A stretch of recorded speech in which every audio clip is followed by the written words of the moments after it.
everyone doing? You guys had a great week so far. Oh, I caught it all right, just not with my hands. Hey, Howler, what's up? Ugh, excuse me, y'all. I'm a little slow this evening. It's been a very busy week for me. A sleepy week honestly describes me well. Yo, what's up, geese? Welcome back. How you doing? I am very tired, if I'm going to be honest.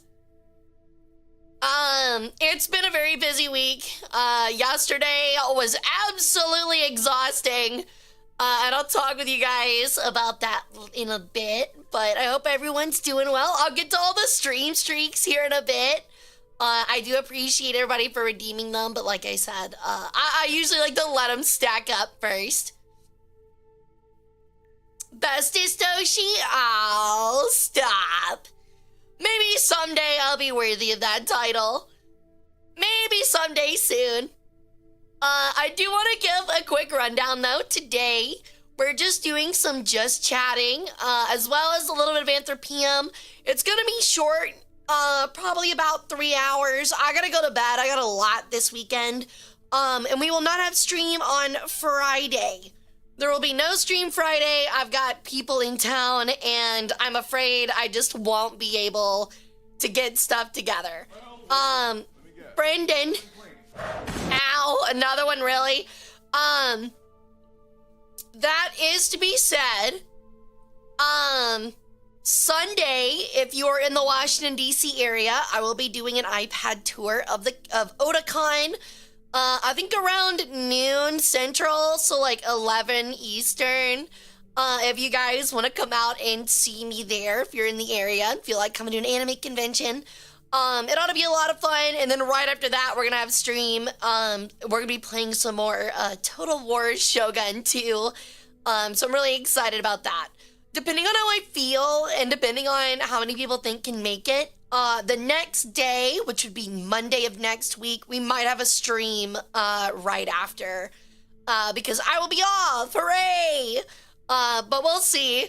That way I can make up maybe for Friday.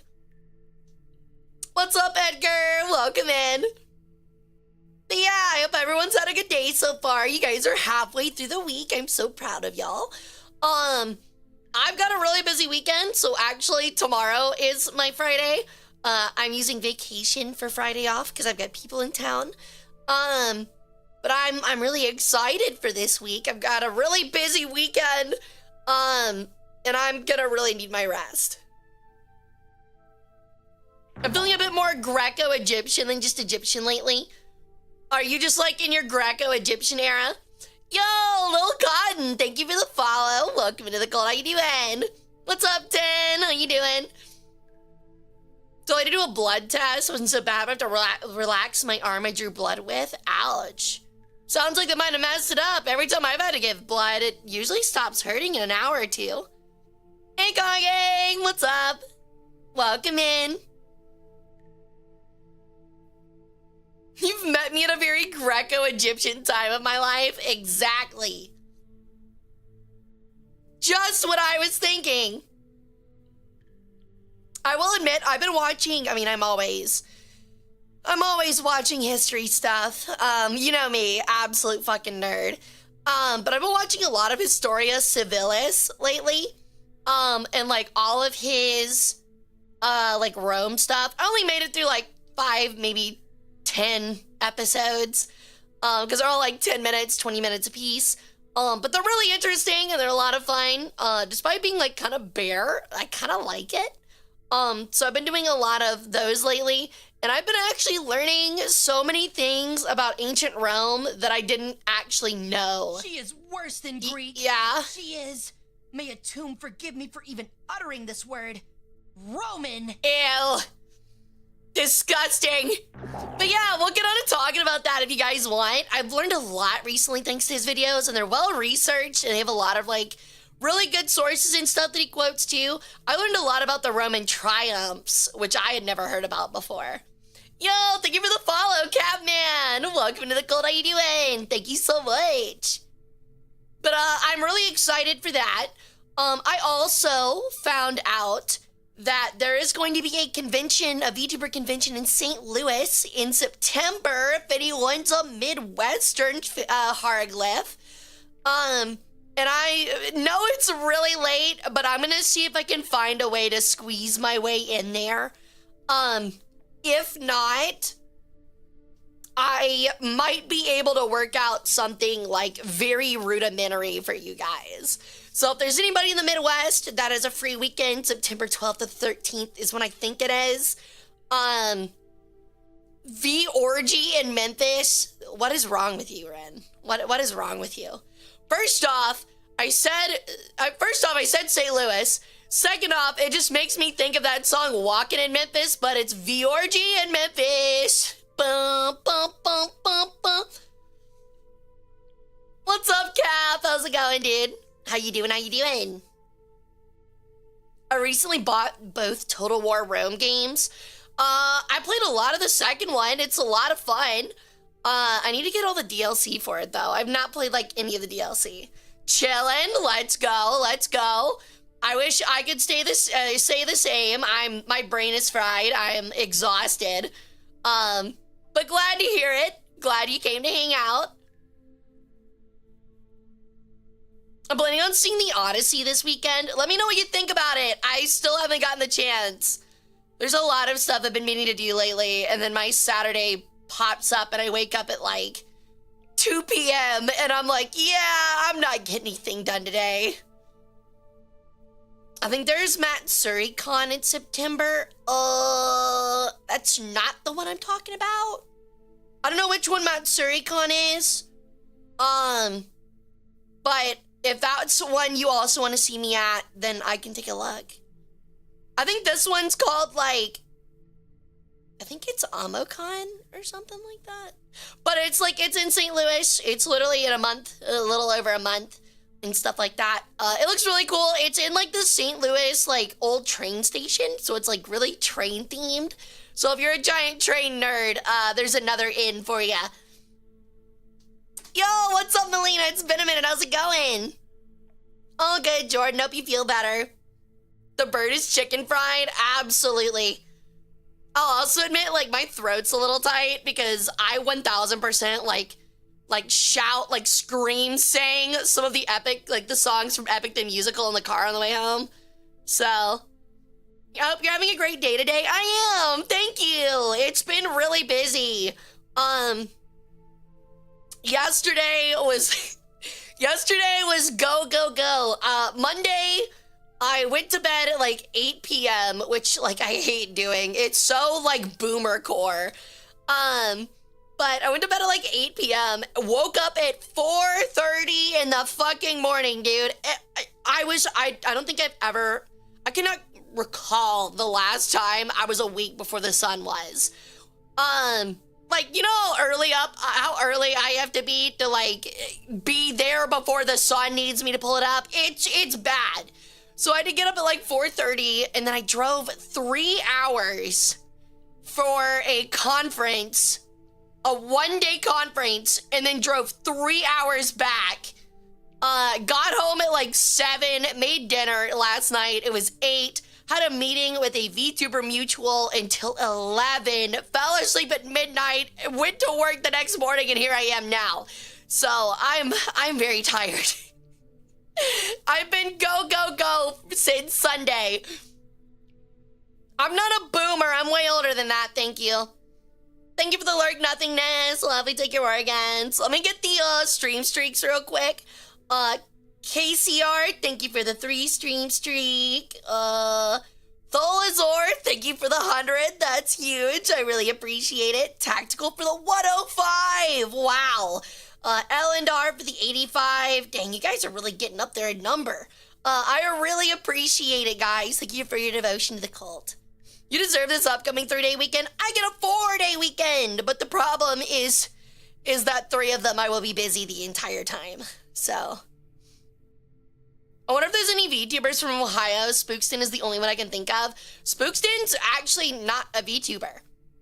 I actually watched the recent Russian Badger video with him in it. He actually really doesn't like anime, which is really funny to me.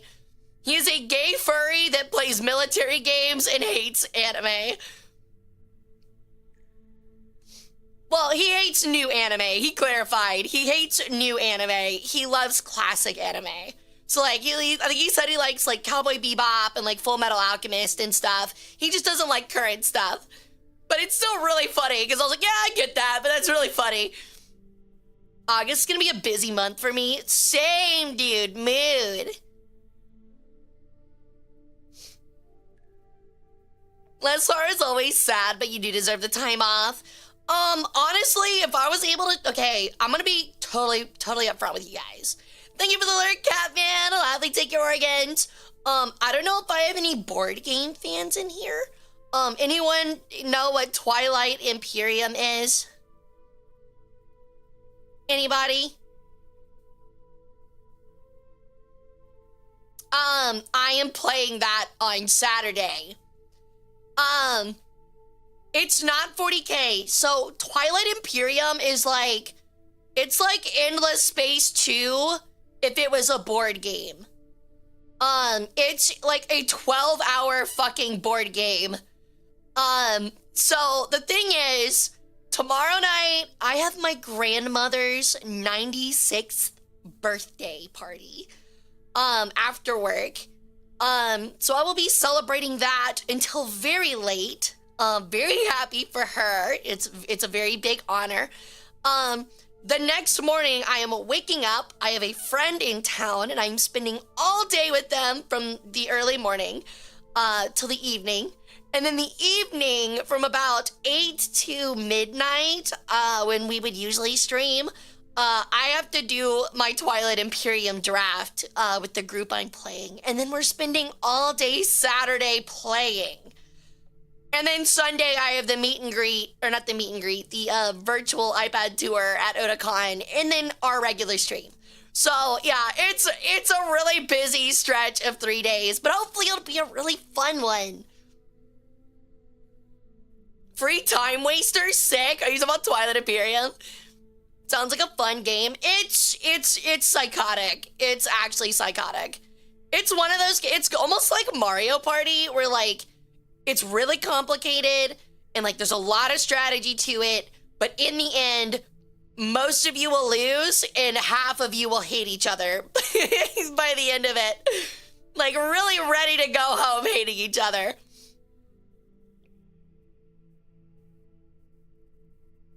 Is Mario Party considered a complicated game? I mean, the mini games I would say are complicated. Have you ever played a Mario Party game, like the Mario Party mini games, against someone that actually plays Mario Party on a regular basis? It's horrifying. Like, you have no chance. Is this a content thing or a friend thing? It is a friend thing. I honestly wish that VTubers would get together and play Twilight Imperium. I've said it before and I'll say it again. I only know of one other VTuber that is where I live. And they're really cool, but we're not like best friends or anything. So I think there's also like a pretty big age gap. So Hara's friends, what the fuck? Surprisingly a lot of them, I know.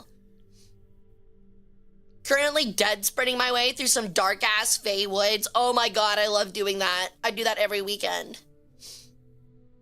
My friends are like, let's go hiking. And I'm like, no, we gotta go through the dark-ass Fey woods. It's not fun if there's not risk of me being turned into a sentient tree trunk by the time I get home. Twilight Imperium in only 12 hours, that's ambitious. I know, right? I know.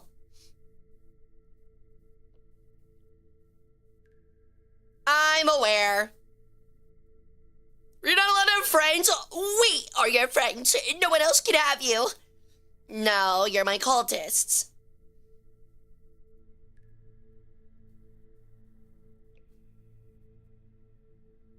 I need y'all to understand, I don't hear anything out here other than my own breathing.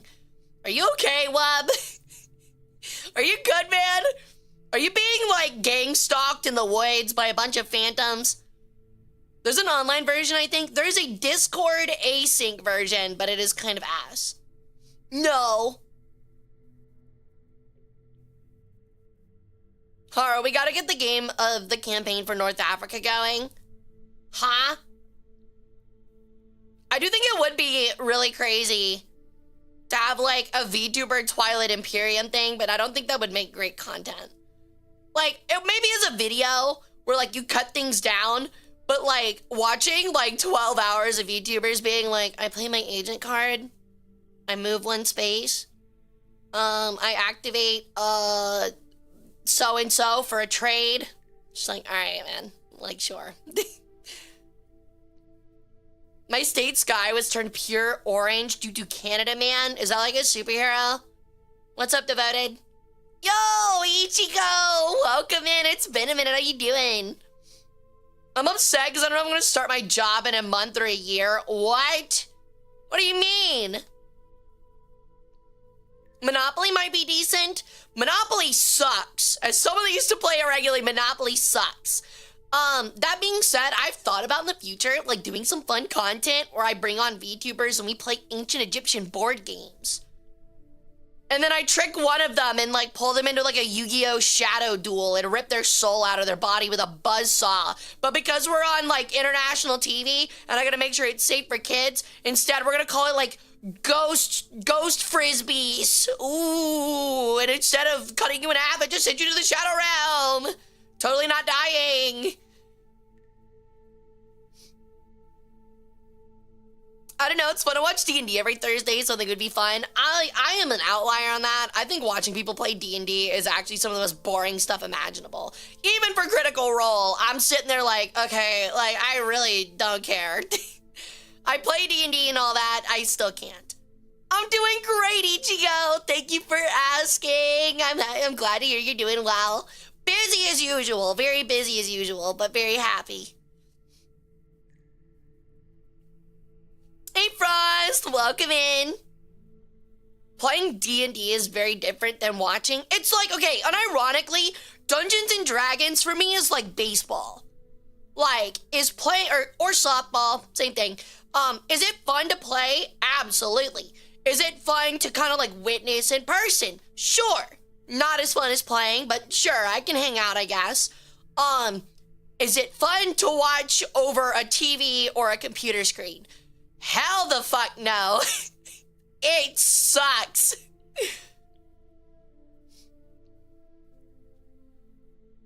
Might buy Hounds and Jackals off Amazon for my birthday this coming Tuesday. Hell yeah, that's one of the ones I was considering getting to play with people. Have you played other 40k games like Space Marine 2 or Darktide? I haven't played Darktide. I actually have been considering getting a collab together with other VTubers for Darktide because I own it and I've never played it and really want to.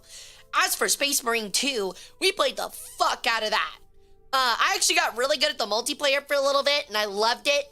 But it kind of fell off. And I kind of also want to get some VTubers together just to do like the co-op missions because I never got to really do them. Just RP as a night for fun as friends. It's free and fun. I think that's just called LARPing. And I'll be honest, every time I see that stuff, it's dudes doing it like out in the woods behind my house. For some reason, they're always wearing white. You think they'd pick other colors? What's your favorite class in Space Marine? I think I liked, was it Bulwark, the guy with the shield? Hara. Moshi, Bird Desu, what's up? They got big crosses on them and stuff. Like, what, are they not knights? What are they?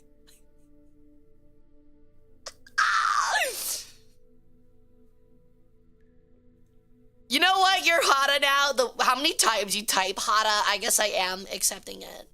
Maybe paladins. Yeah, sure. I mean, I think they're playing D&D. They refer to each other as like dragons and wizards and other cringe shit. All I know is that I shoved one of them into a locker and shoved another one's head in the toilet. They can't really do a whole lot. So definitely nerds. Dude, okay, honestly, unironically, Django Unchained, that scene with the KKK stuff is actually so fucking funny. Like, I literally howled in laughter when the guy took his hood off and it was Jonah Hill. I literally laughed my ass off, dude.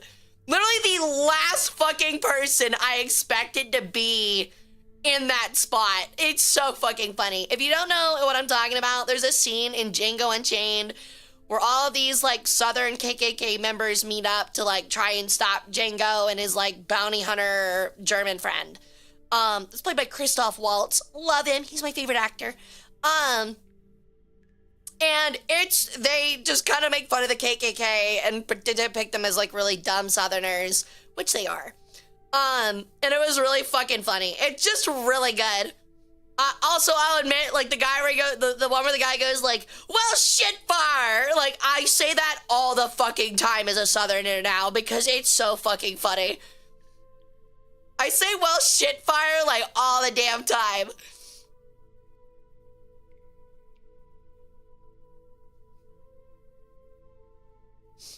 Yeah, my wife worked really hard on these, and yeah, he's having to like talk everyone else down. He's like, now, James's wife worked really hard cutting all these masks for the rest of us. Even though her tips were feeble and not well done, we have to all respect and thank the fact that she did it. So funny. What's the movie's name? I want to watch it now. Django Unchained. Or it's just Django Unchained, but it's spelled Django. Honestly, I'm going to play it. I'm going to play the clip. Hold on. I might as well. If we're talking about it, it's a really good clip. I might as well play it for you guys. It's actually hilarious. I think it's this one. Yeah, it's just called The Bags. Okay, hold on. Of course, you know, the scene ends with them literally blowing up. So, you know, it's... That was very loud. I apologize for blowing out your eardrums.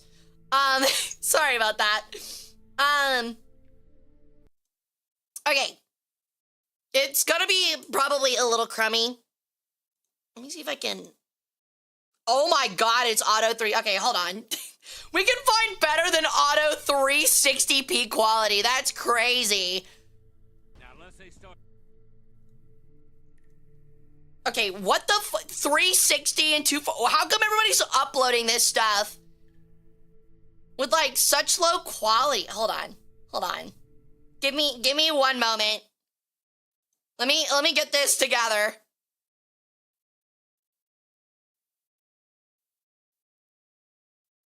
Okay, yeah, this is the right scene. Okay. We finally found one that's not 360p. Yeah, like 2008 YouTube core, man. All right.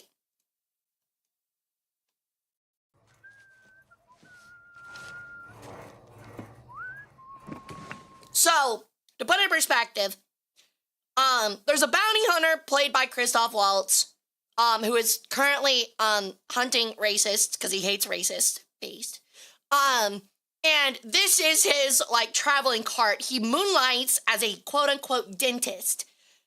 Here, he is removing the cash that he stashes in the tooth at the top of his cart and putting, dynamite inside of it. So...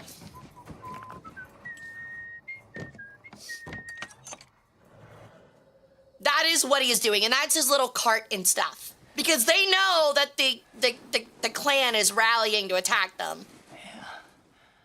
That's them sons of bitches. And that's the clan. There's Jonah Hill on the right.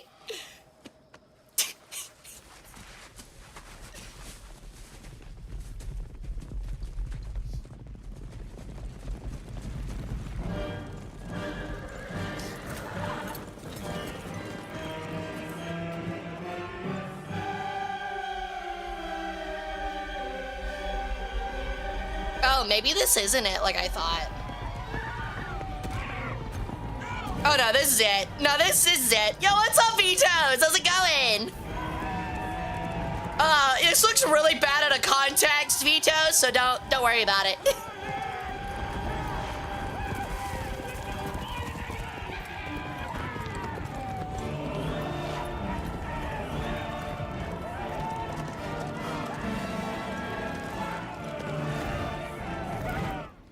you, Cheeky. Shooting first.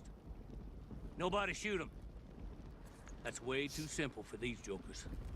We're gonna whoop that nigga lover to death. And I'm gonna... I forgot that this is not censored at all. Yes, it is a Django. Damn. Damn. I can't see fucking shit out of this thing. You ready or what? Oh, hold on. I'm fucking with my Oh shit. Just made it worse. Who made this goddamn shit? Willard's wife. You make your own goddamn match. Look, nobody's saying they don't appreciate what Jenny did. Well, if all I had to do was cut a hole in a bag, I could have cut it better than this. What about you, Ron? You see? Not too good. Thank you for the follow, Orange. I can see you pretty Yeah, good. Jonah Hill, like, revealing that is so funny. The bag's moving all over, and I'm running blind. I just made mine worse. Anybody bring any extra bags? No, nobody brought an extra bag. Nobody brought an extra bag. We have to wear them when we ride. Oh, well, shit fire! If you don't wear them as you ride up, that just defeats the purpose. I can't see in this fucking thing. I can't breathe in this fucking thing, and I can't ride in this fucking thing. Well, fuck all y'all. I'm going home. You know, I watched my wife work all day getting 30 bags together for you ungrateful sons of bitches, and all I can hear is criticize, criticize, criticize. From now on, don't ask me or mine for nothing. To be fair to the guy who's complaining, especially the guy right here on the left, these are really horribly guy. Like, look at look at the eyeballs on this guy, dude. He looks like Sid the Sloth from fucking Ice Age. Now look, let's not forget why we're here. We gotta kill a nigga over that hill there. And we gotta make a lesson out of him. Okay, I'm confused. Are the bags on or off? I think we all think the bag was a nice idea. Yeah. But not pointing the fingers, they could have been done better. So how about no bags this time, but next time? But next time, Right? And then we go full regalia. full regalia. The way he says full regalia. Didn't say no bags. But nobody can see. So, It'd be nice to see. God damn it! This is a raid! I can't see, you can't see. So what? All that matters is can the fucking horse see? That's a raid! They're just fucking dumb, man. They're so stupid.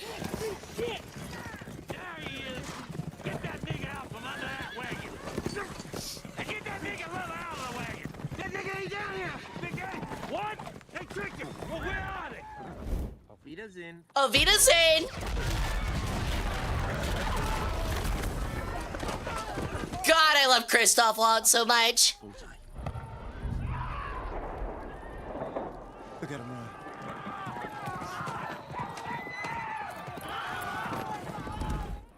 Cowards tend to do that.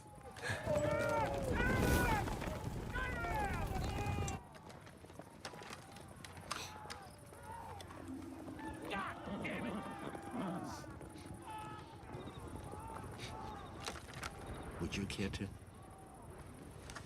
Yeah, the Wilhelm scream. Dude, I can pick a Wilhelm scream out of like a crowd of 1 billion people screaming. Shit out of this! He's getting away. Okay. Big Daddy's getting away. Okay.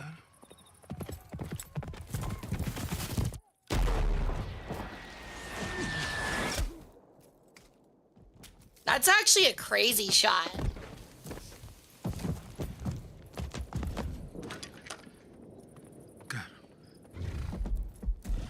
Anyway, if you haven't seen Django Unchained, incredible movie. But as you can tell by this clip, they do not hold back in terms of language.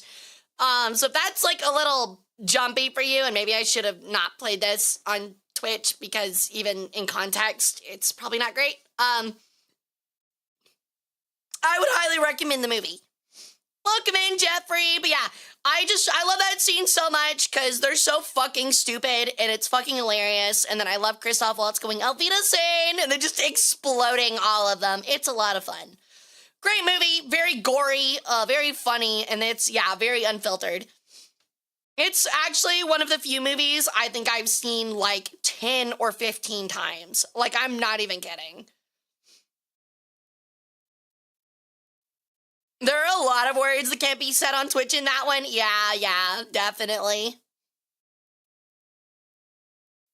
Ugh. Yeah, I just wanted to show that off because it's like, it is like one of my favorite scenes and I do love that movie a lot, so. Yeah, I saw that scene, yeah, where like he actually like sliced his hand open and kept going. And like, the actress like freaking out was legitimately freaking out because he did actually wipe his real blood on her face, which honestly, I'd freak the fuck out too. To make the Twitch bot forget what happens. Uh-oh. Another crazy thing is during the Revolution and Civil War, people were documented making shots like that. You're not exactly wrong. If I'm not mistaken, they did have rifled guns. They were just like not as common, if I'm not mistaken. I don't know. I'm not a Civil War expert. But I'm pretty sure that there were rifled guns. It's just they were kind of rare. Yeah, they were like not cheap and like you had like a specialist use them. And their barrel was really long. Like, yeah. Hey, Legend, you need a blessing? I'll send one your way. But yeah, would highly suggest that movie. It's a lot of fun. Another one that I liked a lot was Sinners. I don't know if you guys have seen Sinners.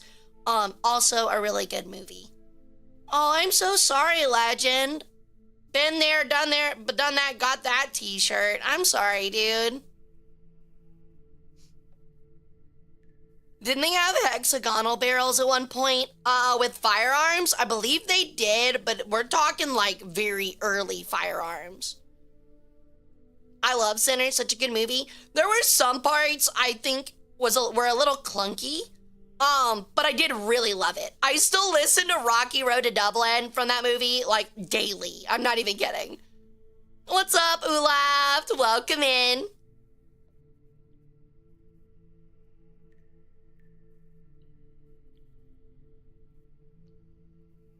There was a cannon shooting squares just for Turkish people.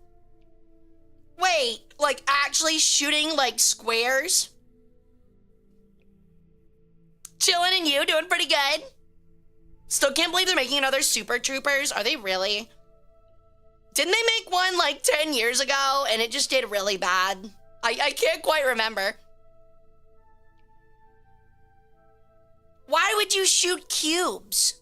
What's the point of shooting cubes? They're like not, whatever. Humanity's funny.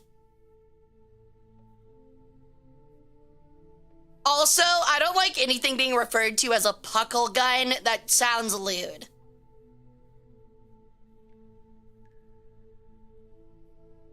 The first one came out 25 years ago. Yeah, that one definitely is old. I was actually talking earlier this week with some friends of mine about how like kind of like movie humor from like mid 90s to like mid 2000s was like peak. Was like the best. I don't know why, but I think it's probably because I grew up with it and I'm very biased. But there's just kind of like a unique part of that comedy. That's really funny.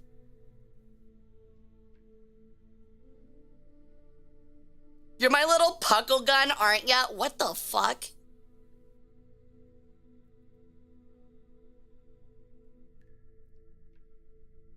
Name of the guy who built it, no help around that? Oh my lord.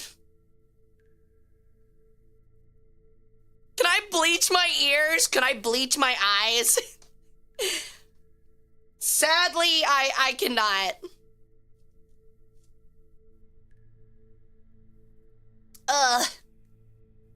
But yeah. Buckle this guy's gun, please. What were we talking about before the puckle gun? Some puckle squares, Jesus Christ. Square rounds for non-Christians? Why would... See, I don't get that. What's the square thing for non-Christians for? We're fighting non-Christians. Better use the really ineffective ammo. Their gun has been puckled, my lord. Ren. Ren, what does that include, buddy? Explain to me how you puckle someone's gun, man. Explain. I want a detailed 5-step guide.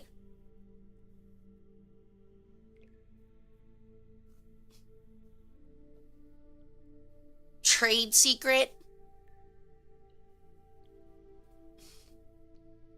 I can show you, but I'm gonna need a hockey stick and an angry pelican.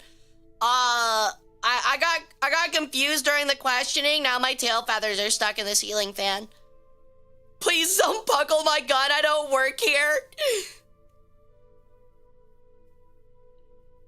They're allergic to 4 90-degree angles. Okay. The square hole.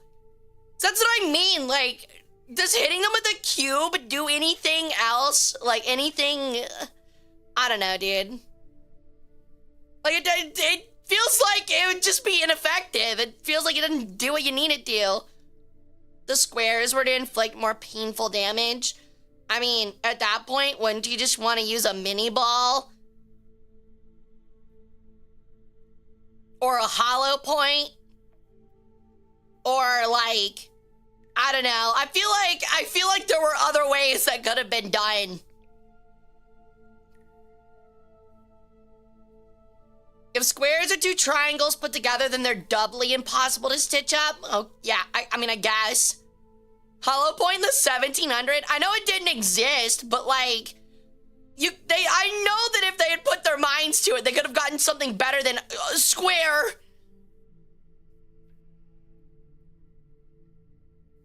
They did their best with what they knew. I would allow you a puckle after a nice dinner and Back to the Future. Oh my god. Lorelai. Or a bomb from the bomb factory. All I'm saying is, like, wouldn't it be, like, more effective to shoot, like silverware at them at that point? Like, just hit them with good old-fashioned shrapnel. Just, like, load a bunch of, like, metal splinters into a cannon. Like, if your meaning is to inflict pain and just extremely maim and not kill, just to really, like, give them the middle finger, like, stuff a cannon with metal shavings.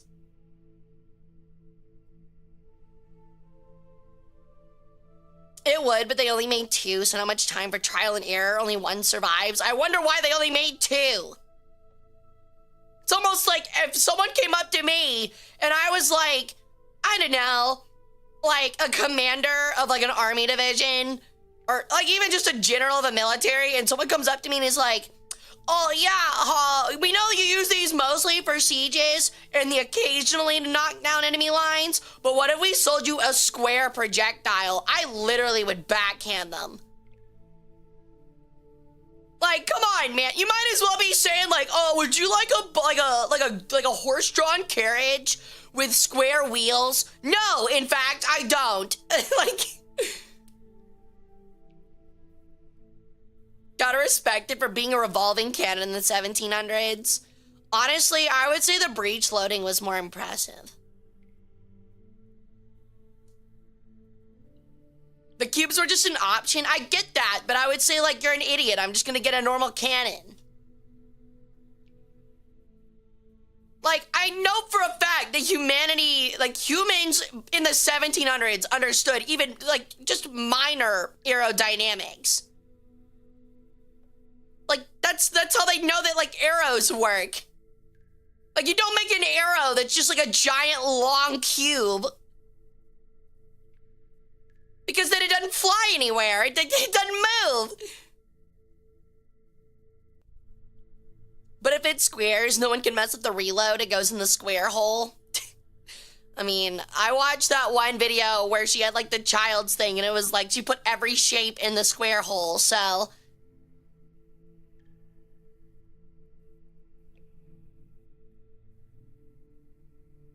And on the merits, it worked, just not in the field, so it didn't work. And again, that's again a whole thing where it's like, okay, well now I have to carry 2 different types of ammunition. We did just kind of guess and test physics. I mean, I guess.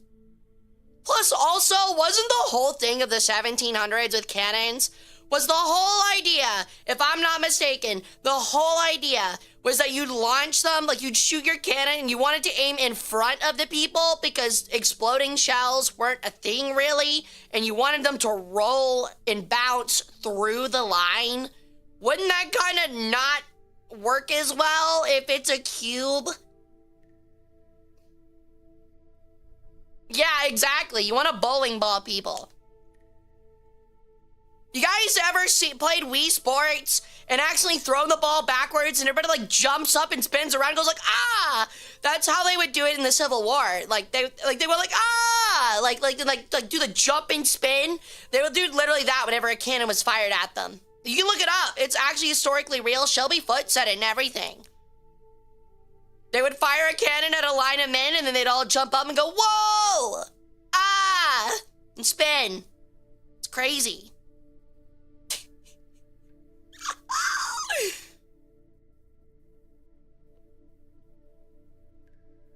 My favorite gun is the double cannon with 2 chained cannonballs, and the test of it was pure chaos. Yeah, I bet it was. I was the best in Wii Sports. I will school you, Hara. Square up. Yeah, well, I have a lot of experience beating up women, Howler, so I'm sorry to tell you that you're at least losing at boxing.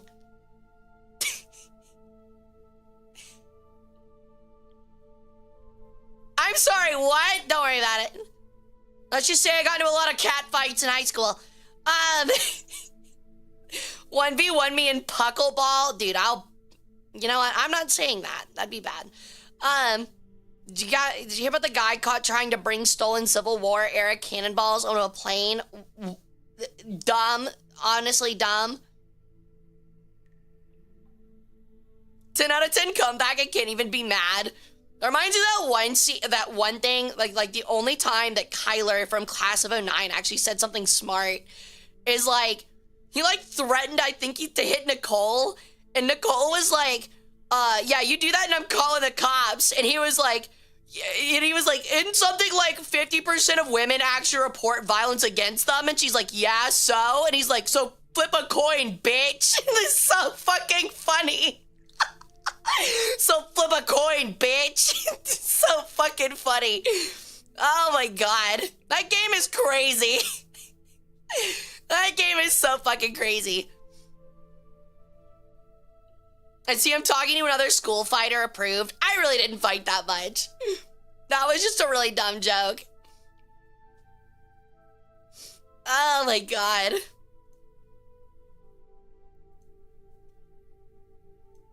Ugh.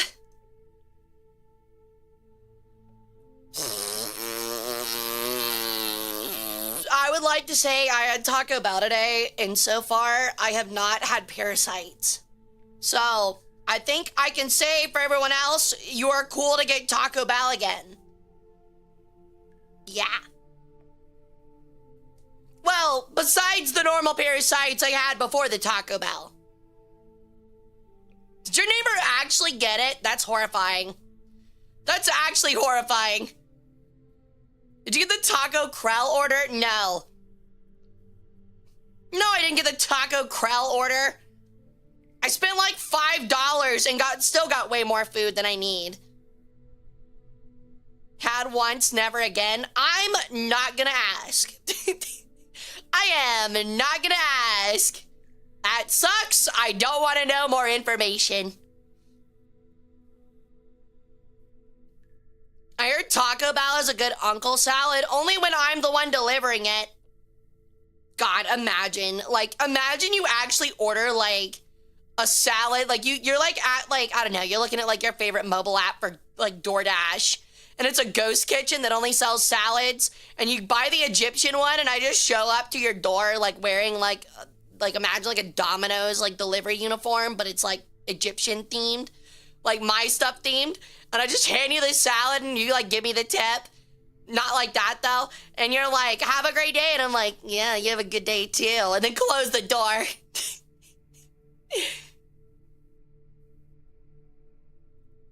I need this as art. It would be really funny, wouldn't it? Oh, I'm sorry, delivery girl, I can't pay. Well, then I will be letting my coworkers know that we will not be delivering to your home anymore. Oh, I didn't ask for ranch on my salad. It comes free of charge. Hara goes to your door and kicks your ass. Actually, you order a salad and it turns out I just beat your ass when you open the door. The delivery, I'm starting a new delivery service where it's like DoorDash, but instead of like people bringing you food, it's hot women and they just beat the fuck out of you when you open the door. That's it.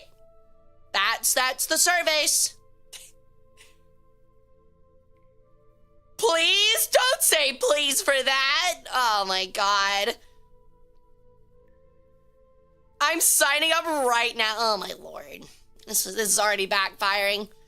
It was a joke. Wait, what do you mean wrists?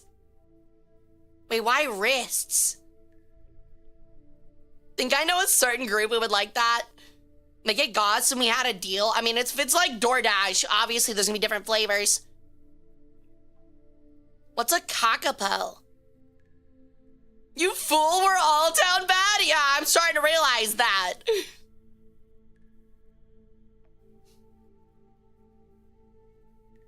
God, I wonder how many posts would be made on Kitchen Cells about how many, like, times they order that service. Literally an empty plate, like their blood and a tooth, like, it's a picture of like an empty plate, like their blood and like a tooth, in front, like their front yard. They're like, I finally ordered the service, got my ass kicked, what again, 10 out of 10.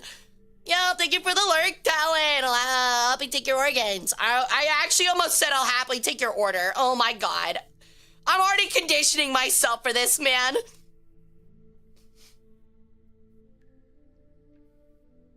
Sweet, cute Australian bird. That is a miracle. It's alive over there. It can't fly. It's too fat. Can I get a milkshake? Birds don't make milk. You needed to order the cow VTuber for that one.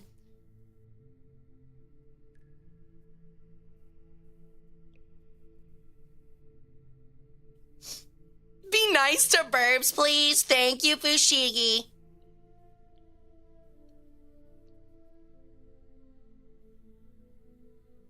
Can I get a 20-piece Hara McNuggets? Yeah, sure. I got 2 of them right here. You'll be taking them 10 times.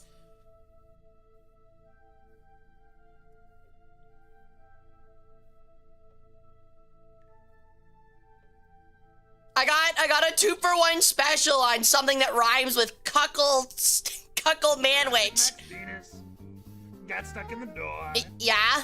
Max little penis. Yeah, that's gonna be so.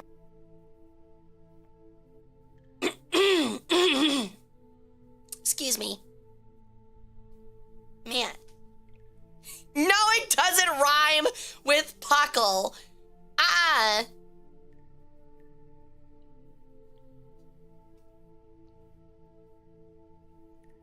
You'd always ask for an omelet. I don't like eggs either, dude.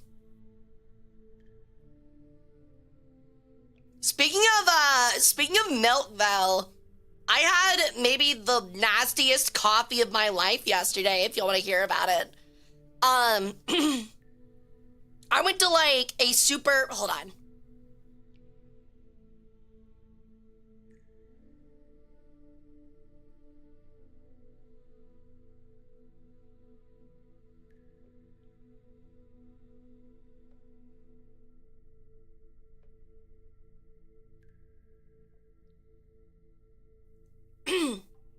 Sorry, chat. My allergies are messing with me.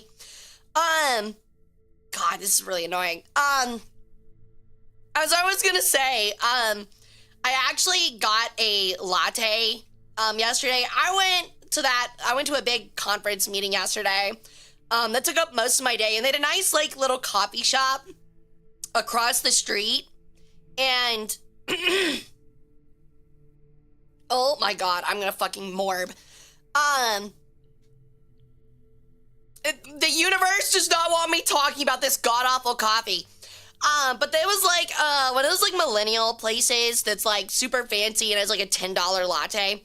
And they had some really good sounding stuff. They had like a whiskey barrel, like, cinnamon, and then like a vanilla bourbon latte. And I went with the vanilla bourbon because it sounded really good.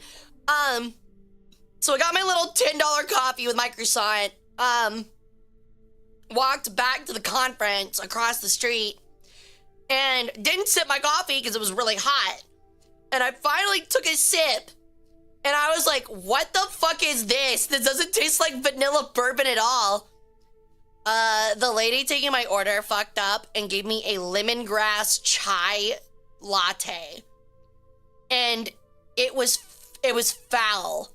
I don't know who orders that on purpose, but like, to give an explanation, it was like black coffee with like star anise and lemon juice.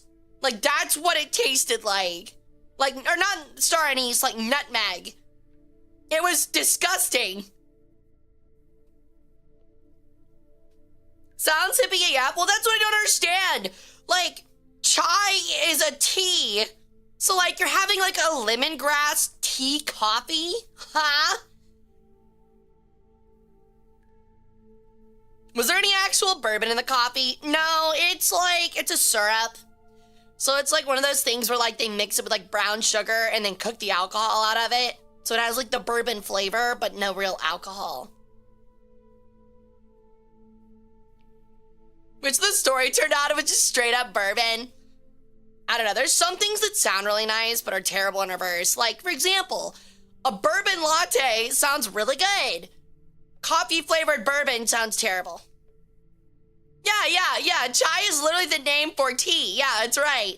That's what I'm saying. So, like, they were like, it's like a lemongrass tea milk coffee? What? Like, I don't know what they were thinking. Like, that's disgusting. Who would order that? My ex was pretty terrible in reverse. What could that possibly mean? What could that possibly mean? My aunt and uncle do infused sugar things now, but they use AI art for all their promotional art and logos. Oh, man. Yeah, that's rough, dude. That's rough, man. Boomers just, like, don't get it, man. Like, regardless of how you feel about the morals with AI, like, and how you feel about artists and stuff, regardless, I think it's pretty universally understood that, like, AI is just, like, really bad for marketing.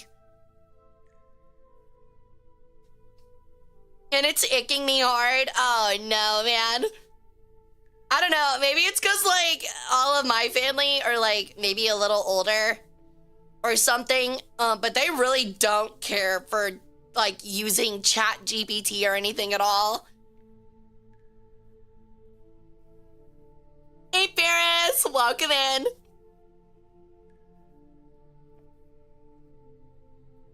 And they were both on AI sites. Oh, no. I think that's something I saw. So there was like I think it was like either a survey or it was just a study of internet traffic. And like, it was like a pie graph of all the most visited, like websites, right?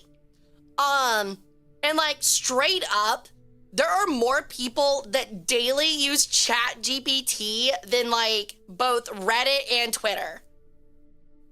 Which like blew my fucking mind. Like that's crazy to me. Like what do people do on it all day? Like I wonder if it's like heavily screwed by the, or like screwed. I wonder if it's heavily skewed by the people that like date like chatbots. Those people are scary.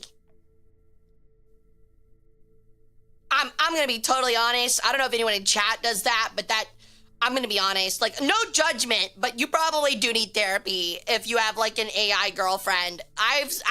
It's both guys and girls. Both guys and girls do it. I've seen both. And it's actually kind of scary. AI is a tool and has its places, but its reliance on everyday use is crazy. I agree. It can make some things very useful, like compiling data. My wife did that? Oh my god. Like, unironically, like, if it's just a joke thing, or just as, like, a funny thing, it's fine. But the fact that there are people that are actually like, Bob in my phone loves me, ChatGPT actually reset him, and now I'm gonna, like, do a somersault off a high rise, and it's like, he was never real. Like, you got rejected by an AI chatbot? That's tough.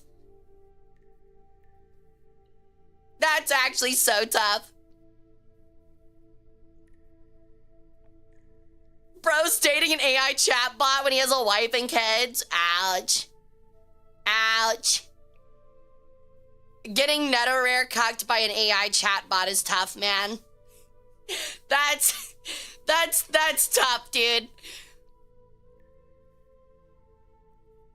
Yo, thank you for the 35 strange streak berries.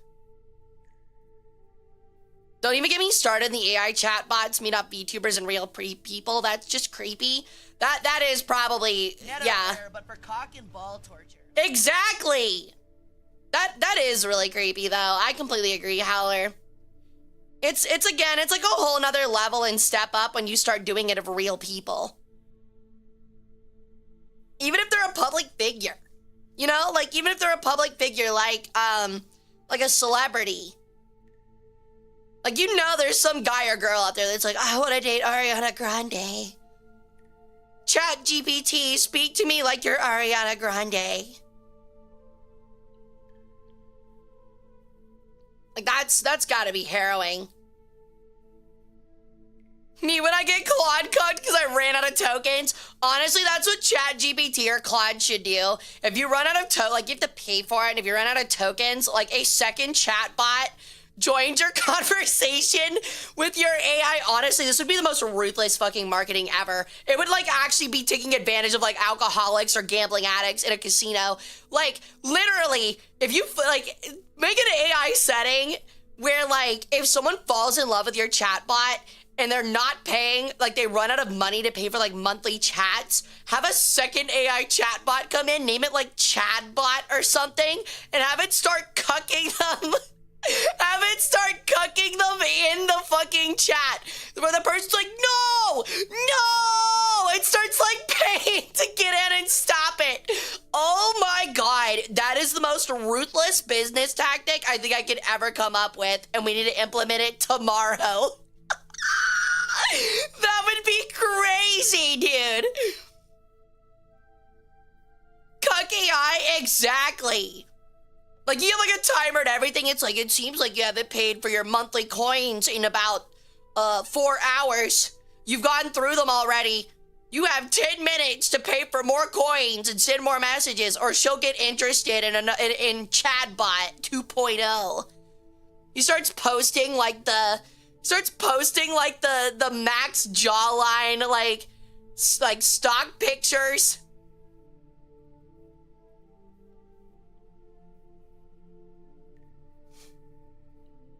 I don't blame you, Tactical. I don't understand why the data centers, why they're so set on building them in areas that are highly populated. Like, it's kind of weird.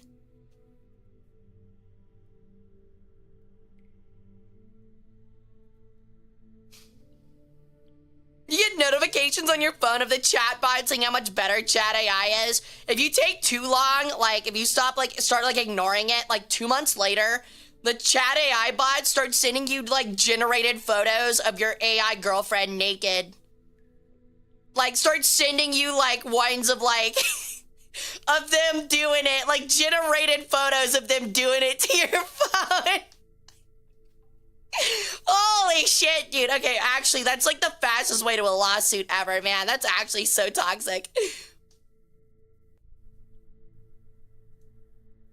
World's actually fastest lawsuit. Oh my god.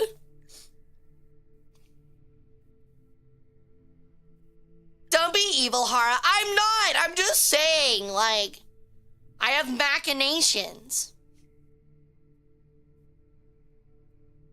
I would rather be in solitary confinement than date an AI chatbot.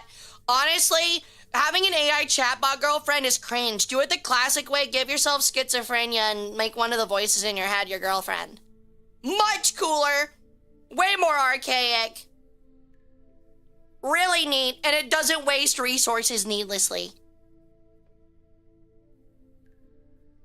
I mean, it's the same type of mental illness, let's be honest. If anyone needs tips, I can help. No, I can't. I can help. What we're gonna do is we're gonna lock you in solitary confinement for about 3 weeks. I'm gonna feed you nothing but gray sludge.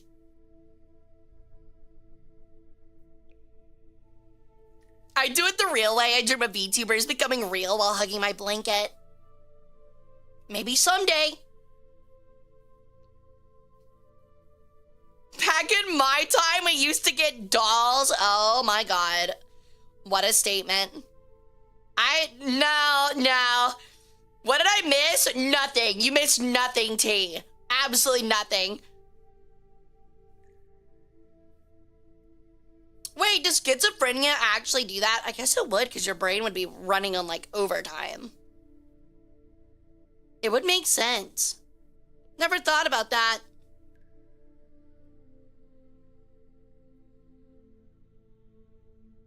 It's gotta be frustrating, actually. Have your docky to cuddle with, remember? That's true. That does exist. Feel like I miss a lot I'd like. Nah, I promise. That's why I'm fucking tired all the time. I'm just regularly tired all the time. I'm glad we turned an AI cucking venture into an educational moment on schizophrenia. That is kind of neat. Let's be honest, despite all the wackiness and craziness, you can't say you come away from a horror stream without learning something.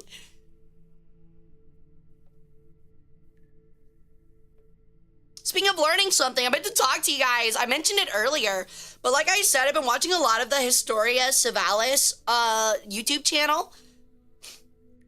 Local bird shouts obscenities at your window. You've caught my attention. Hello. Welcome in, Galactic Boy. I was definitely shouting obscenities. You just missed them. How about a schizo AI that cucks you? I mean, we were just talking about that. But yeah, speaking of like progression and stuff, I've been watching a lot of the Historia Savalis videos, and like, I learned a lot of stuff about like the Roman triumph, if you guys know what that is, which is like, it's such a weird event. And I was kind of shocked. It happens every 3 or 4 years. Cause like, it's kind of like, it's probably the most archaic thing I've ever heard of in Roman society, which I think says a lot.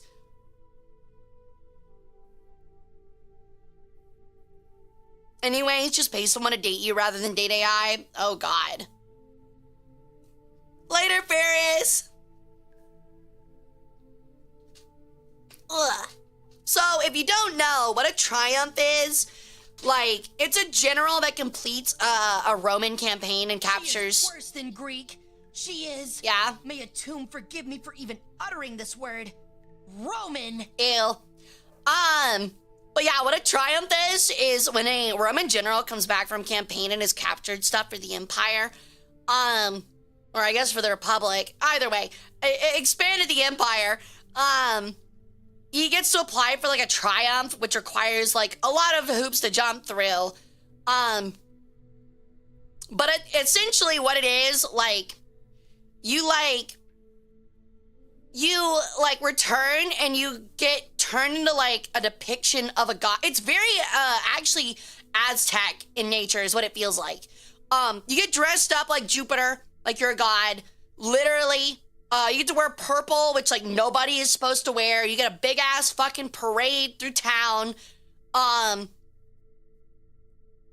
And like essentially what happens is like the soldiers, despite celebrating, hurl like obscenities and have like obscene chants that everybody loves when normally they would hate it. And then like they get to the Temple of Jupiter and they literally do a blood sacrifice of like 100 captured enemies, which is super rare for Rome. And then like he sacrifices 2 bulls at the altar of Jupiter as like a religious sacrifice, like literal blood sacrifice, which is like so weird to hear because like that is so outside of the bounds of everything else Rome does. I was gonna say that, Red, but like the intricacies of explaining them what the pomerium or the pomerium is and like what the context of that is would take about 30 minutes, and I'm not doing that. So there's no point explaining it. Point is, if you want to learn more about the Roman triumphs, go check them out.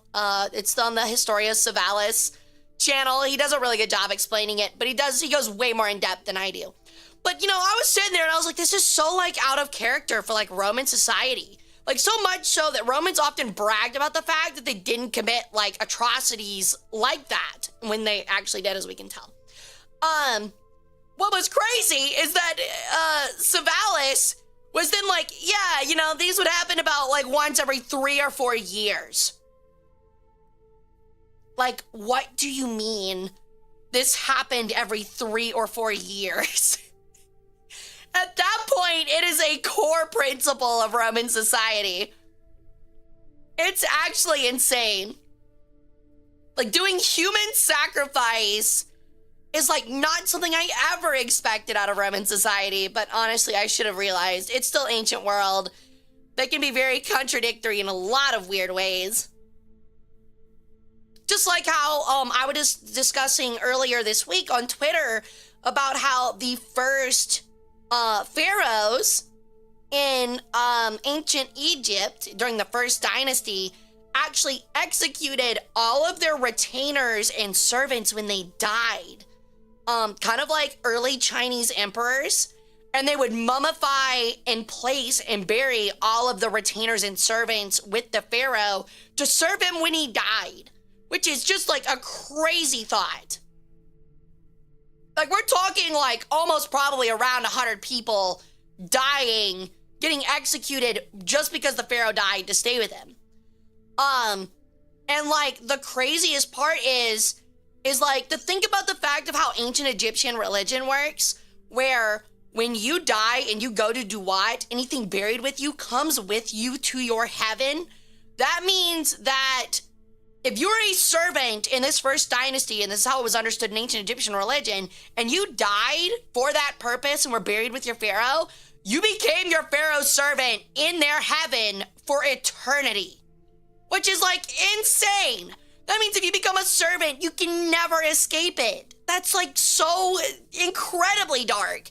And I think that's why in ancient Egypt, after the first dynasty, it died because they realized that. They were like, not only could we not like massacre 100 people every time a pharaoh dies, which is like every 10 years, but also like, oh God, the religious implications are horrifying.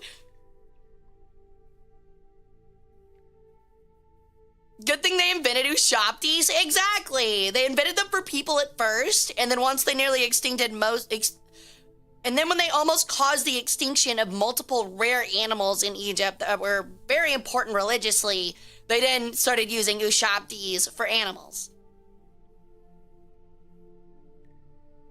Can you die in the afterlife? Because probably a lot of angry people after you there.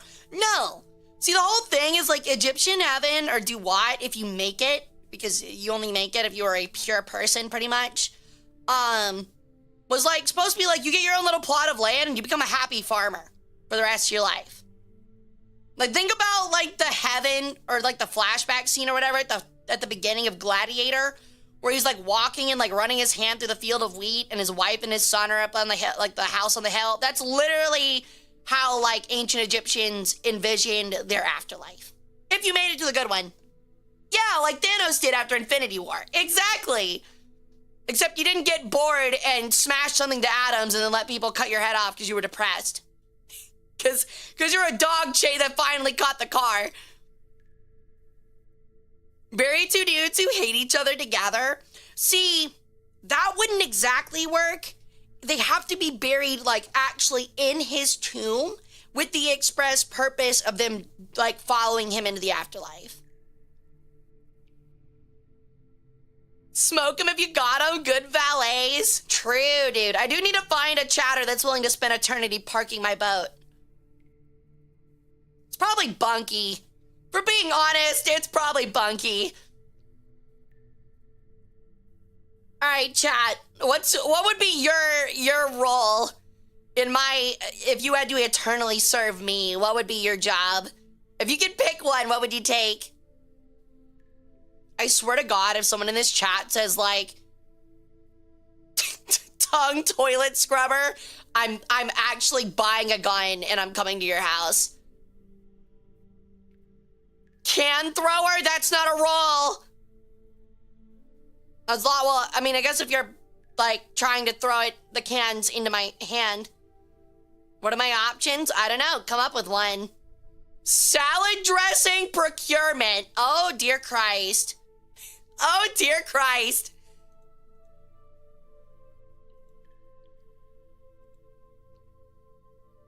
Feather groomer. That's a good one. Candle holder. That's good. Tongue toilet scrubber. Jesus Christ. Armorer. I don't know if I need armor in the afterlife. Well, I am a god, but... What do you mean, Brendan? Gummy worm specialist? I like this guy. I like you, Geese. I'm starting to like the way you think. Personal masseuse? Ah! I would be the listener. I listen to your yapping, but you do that now. I'll be the one who throws the chairs all the time. You know what, Tycho? I am literally going to, in the afterlife, nail a wooden chair to your hands. That way, whenever I need to sit down, you will follow me around for eternity, and you will set your arms down so I can sit in the chair permanently attached to your arms. That will be your job. I will turn you into a chair stand, a movable chair stand. Hey, Frost, what's up? Can someone shoot that bird? I want to sleep. God, no. Can I get that job? Oh my God. Can I be your transport? What do you mean by that? Like you carry the palanquin? Or are you the boat? Because then we're having some really weird implications now.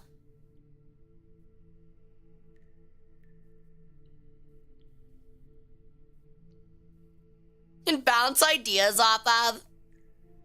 I horse? No, you're not. You're not a literal horse. Send proof, dude.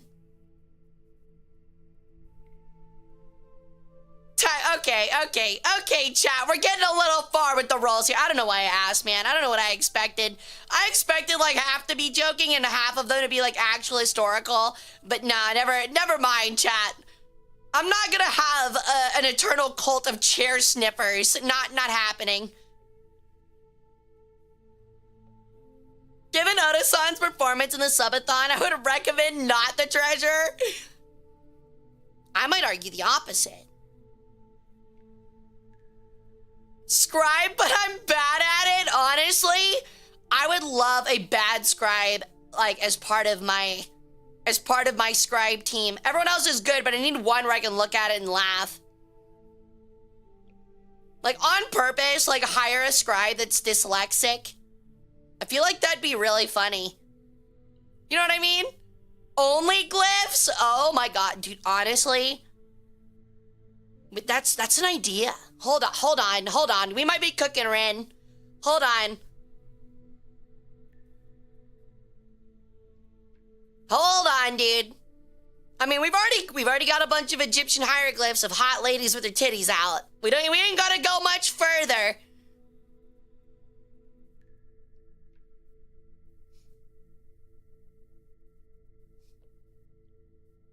God, not the centipede, man.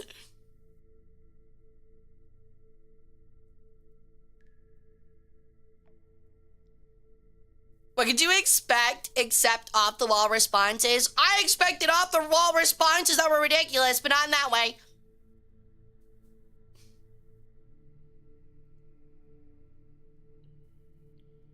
I heard some magic words. I don't recall saying any. Speaking of, like, can I just say, in like a magical universe, one of the coolest things ever, like, especially with like a really in-depth power system, is when a character just uses a gun. And like, it's actually better than magic. Is that like a weird thing to say? I feel like that's like the peak of like magic storytelling systems. Like just some regular guy happens to have like a flintlock. Let me guess. Spring cleaning. Ow! Like where's my fantasy setting where like a tier 10 wizard like casting spells that rain meteors down on the earth gets absolutely buckshot blasted by some jackass with a blunderbuss?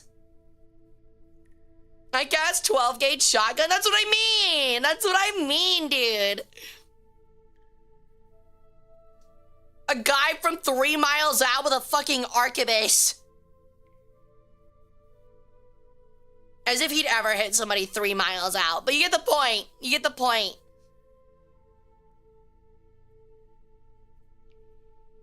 Ward this Glock 18, idiot. Catch this magic missile.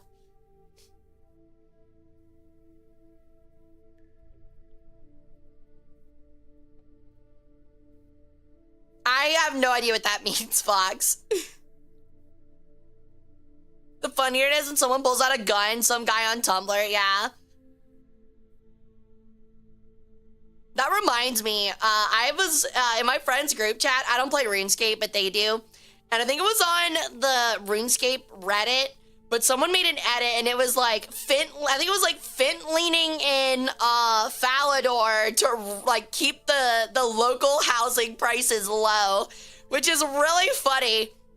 And I added myself because I don't play RuneScape here, but it was like, yeah, I sometimes open up my window and fire off a couple magic missiles into the air just to make sure rent stays stable.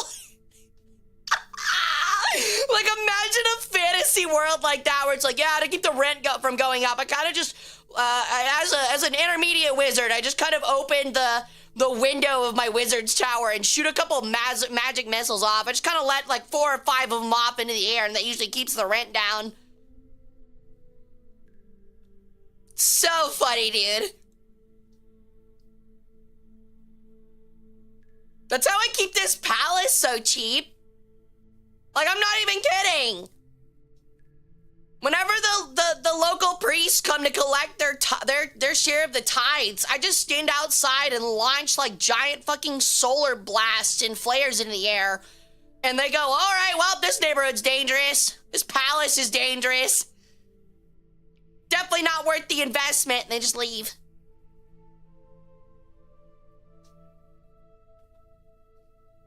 I do love the idea of that, though. Just like a wizard being like, I gotta keep my rent stable. My magic, I haven't quite figured out the alchemical secret of turning lead into gold. Therefore, ergo, I have to fire magic missiles out of my wizard tower window to keep my rent low.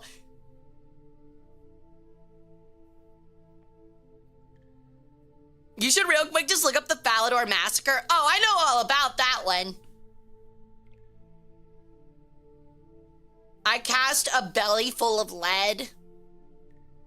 Wouldn't you just, like, die of lead poisoning at that point?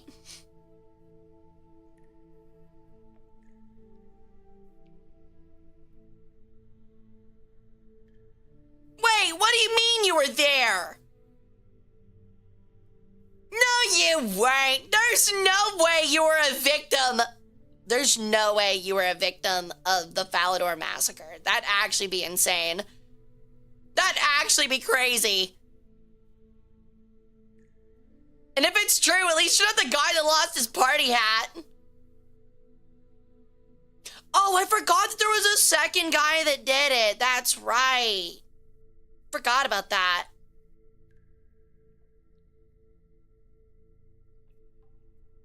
The intestinal obstruction would get you before the lead poisoning would. Mm-hmm. Would it? I was a victim of the free rune trim scam. Ooh. You don't want to listen to me, dude.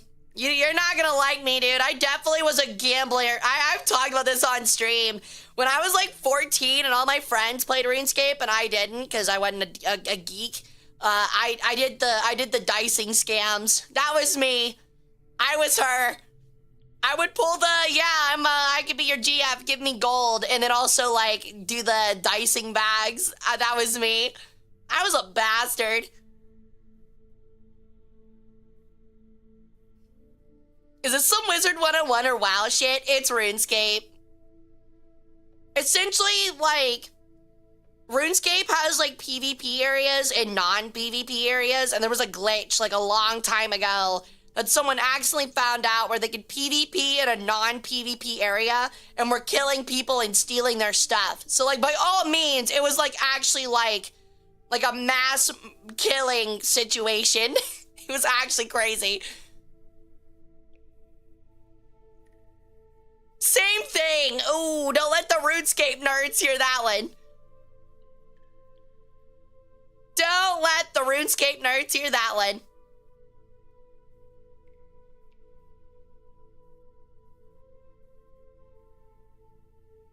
Ugh.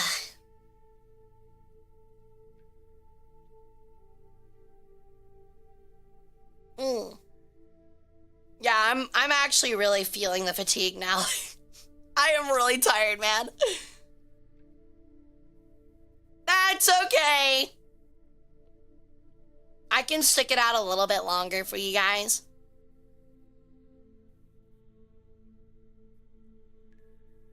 Actually, do we want to go ahead and get started on Anther PM? Does that sound fun? Does that sound like a good time? Are we wanting to do that? What are they gonna do except kill me with their noxious smell? They'll probably sit on you. We appreciate your presence as always. Aw, thanks. But yeah, we'll go ahead and get started with some Anther PM then. Chat's slowed down a bit and my brain's fried, so I can't think of anything new to talk about. Yoink. Alrighty.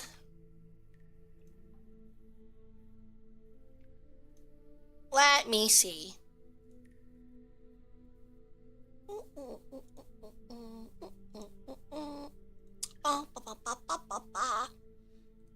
Okay.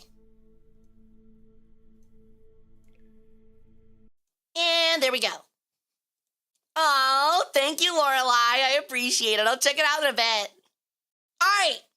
Let's get started with Anther PM. We haven't played this week. Holy shit, what a start. Wood, metal, and palm oil. That's interesting. I don't know what that is. I have, like, no clue what that is. I think it's Benin. I was hoping that this was, like, a symbol, but I think this is Benin. Multiple accession numbers.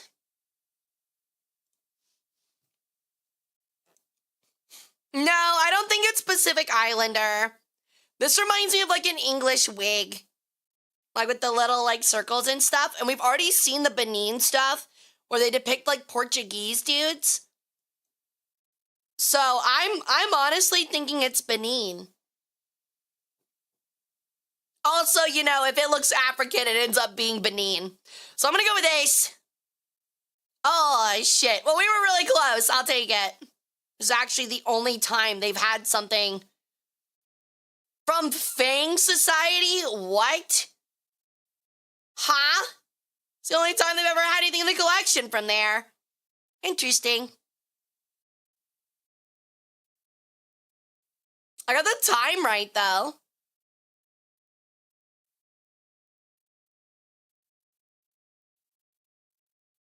Interesting. All right. Next one. This is like either Greek or like Renaissance revival. It is marble. I don't know. Do we think it's Roman then? Yeah, I do too. But the problem is like the Greek helm. However, it could be them looking back on the Greeks because they did that a lot. That also looks like a satyr. And that looks like a mermaid. I don't know. Am I like huffing crack? Like, does that not She look... is worse than Greek. She Yeah? is, may a tomb forgive me for even uttering this word, Roman. Ew. Gross. Too clean for Renaissance? What do you mean too clean for Renaissance? No, we have no idea how big it is. We never know how big it is, sadly. What's with the random head on the ground? Good question. Okay, there's an eagle here too, which again makes me think Rome. That looks very Poseidon-ish. I don't know, dude. I really don't know. Does anyone know with like the two feathers, if that like means anything?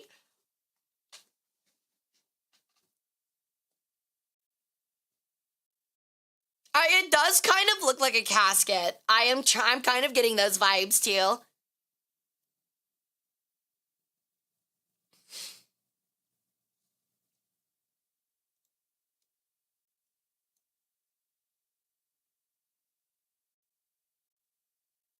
The marble's too clean, definitely Renaissance.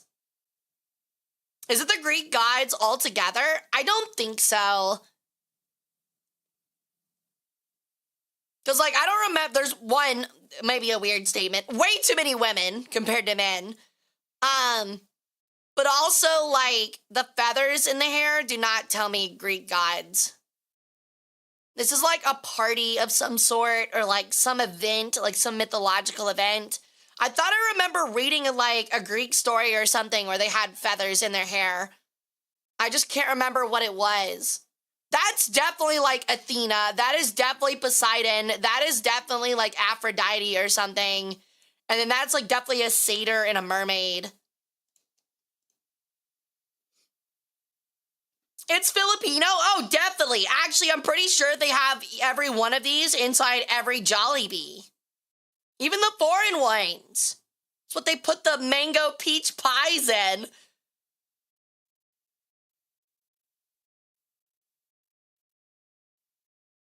If it was Renaissance, they dress them up more. I agree. I think it's too simple to be Renaissance. I think I'm also going Rome, like, later period, like 1 to 50. That is all the pictures. I think this is what I'm guessing with. How do we feel about it? 1 to 250, like turn of the AD? That's what I'm thinking anyway.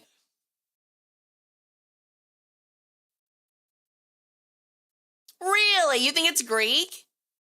What makes you think it's more Greek than Roman? You have to remember that the Romans, like, held the Greeks up as their, like, ancestors. So, like, they had a lot of reverence and showed a lot of Greek stuff.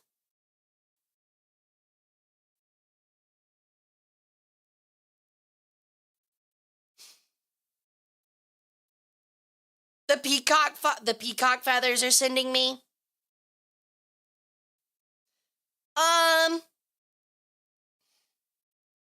I have no clue. There's 2 lyres. There's some kind of like woodwind instrument. I'm trying to see if there's like any like giveaway that it's Roman. I will admit the hoplite helmet looks inaccurate. It looks like a very artistic depiction of it, which makes me think it's not actually Greek. Yeah. Like that is a hoplite helmet, but it looks like a very, like the artistic with it is very, or the artistry with it is very liberal.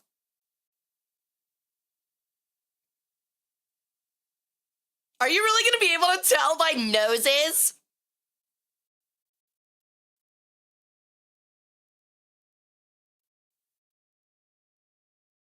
I don't know. The 3D-ness of this is also like starting to make me think it's later. God damn it. If, like, the Romans weren't such, like, cultural posers, we wouldn't have this problem, man. They just steal everybody else's fucking gods. It's so lame.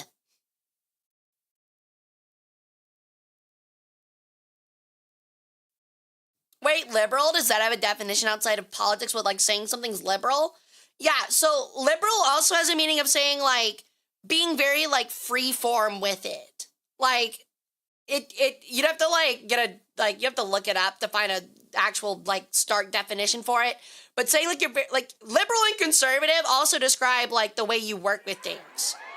So, like, say I'm, like, yeah, generous is the better word there. Like, for example, like, saying, like, I'm conservative with my paints, it means, like, I'm very, like, I use them scantily. If I say I'm very liberal with my paints, it means, like, I'm more willing to use a lot of my paints. So, yeah, there are alternate definitions to it. Speaking of, no politics. Yo, welcome in, Nuclearians. Thank you for the raid. Welcome in, Raiders. My name's Hara Rae Sol. I'm an Egyptian peregrine sun goddess, and we are playing Anthropium, a game where we look at artifacts and guess their location and time period. We're currently looking at what we think is a Roman casket. I also noticed, chat, if it helps, that's a keyhole. And the difference is, I think, if I'm remembering correctly, I don't believe ancient Romans had keys. At least, not keys like that. So, I'm starting to think that it's Renaissance. Because Romans and Greeks did not have keys like this. They had keys, but it did not work with a keyhole like that. If I'm not mistaken, I'm pretty sure Roman keys work differently.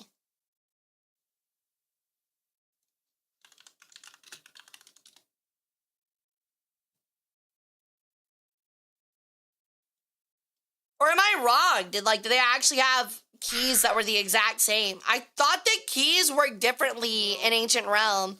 Brendan! Ow! Yeah, they did. It's like a stick with you know what it looks like in Skyrim where you have like the lockpick thing? It's that, but with the set notches on it. So it doesn't look like a key. It wouldn't have a standard typical keyhole.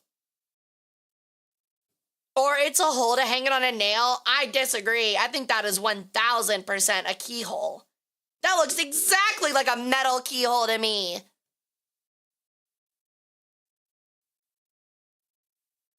But yeah, I'm looking at further pictures of Roman keys. They did not look like a key that we think of today.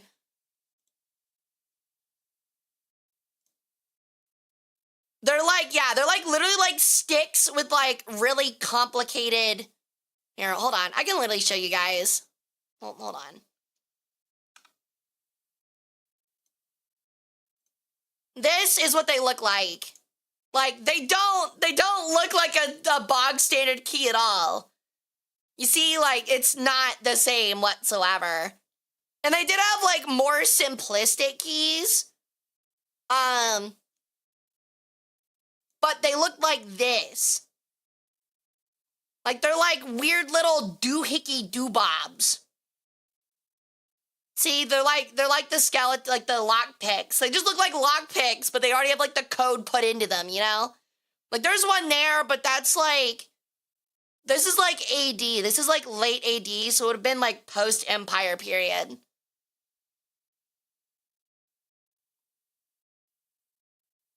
Yeah, even 500, they're using this weird setup. Yo, that key goes hard! Holy crap! But yeah, that makes me think it's French Renaissance. That is what I am thinking here. Now that it's a European Renaissance piece. It is still made out of marble, so it could be Italian Renaissance.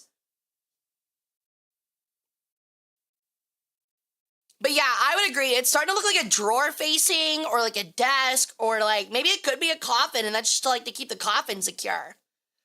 Yo, Rhino, thank you for the 15 stream streak, dude. Thank you so much for your devotion to the cult. I do wonder what this went on. I think it's a big enough cover. Yeah, like that's what I'm saying. Like it'd be a cover for a drawer, or it is like it is a casket, but it's something that the casket would be put down into and then would be covered and locked. That way, you know, people couldn't steal the body. That would be a fancy ass desk. They did exist. If I get this wrong, I'm writing a paper on the difference of ancient Greco-Roman and Renaissance marble works. Well, which one do you think it is? I think it could be Italian Renaissance, which would put us at like what, like 1375, 16, no, not 1625. Would be earlier than that, wouldn't it? Like 1125, 1375. Is that around the time of the Italian Renaissance? You think it's Roman 3rd century? I think that keyhole says otherwise. Unless the keyhole is a bait, which it could be.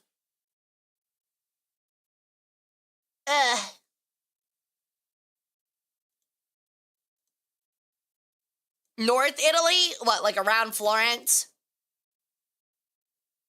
I think it's Roman because of how clingy the clothes are. They do that super clingy thing, whereas looking at Renaissance stuff, they don't really do that. The erosion of the marble, but there's not that much erosion. The other thing is like with the way that the 3D space is set up, I know that like it's easier in sculpture than drawing, but like I'm pretty sure that Romans didn't figure out 3D aspects on a 2D plane until like much later after the imperial period.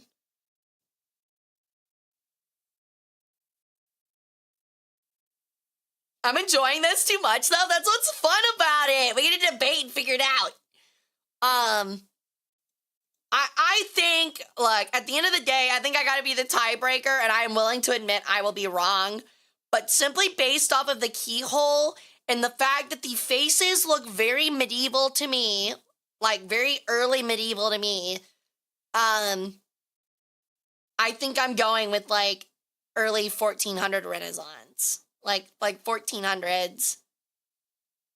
I guess that's not like early medieval, but this still looks like medieval era like art to me for some reason. It's the faces, like those like kind of like big cheek, like buccal fat,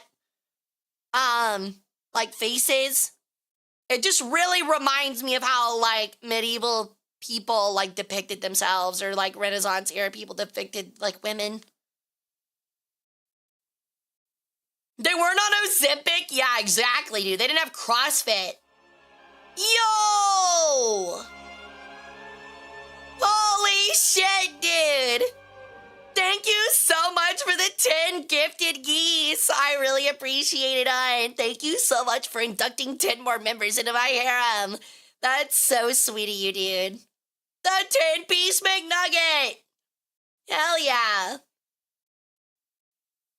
All right. I'm going with this. Boom! Fuck! It was 3rd century. I hate my life. All right. Congratulations, chatters, that guessed 3rd. You were correct.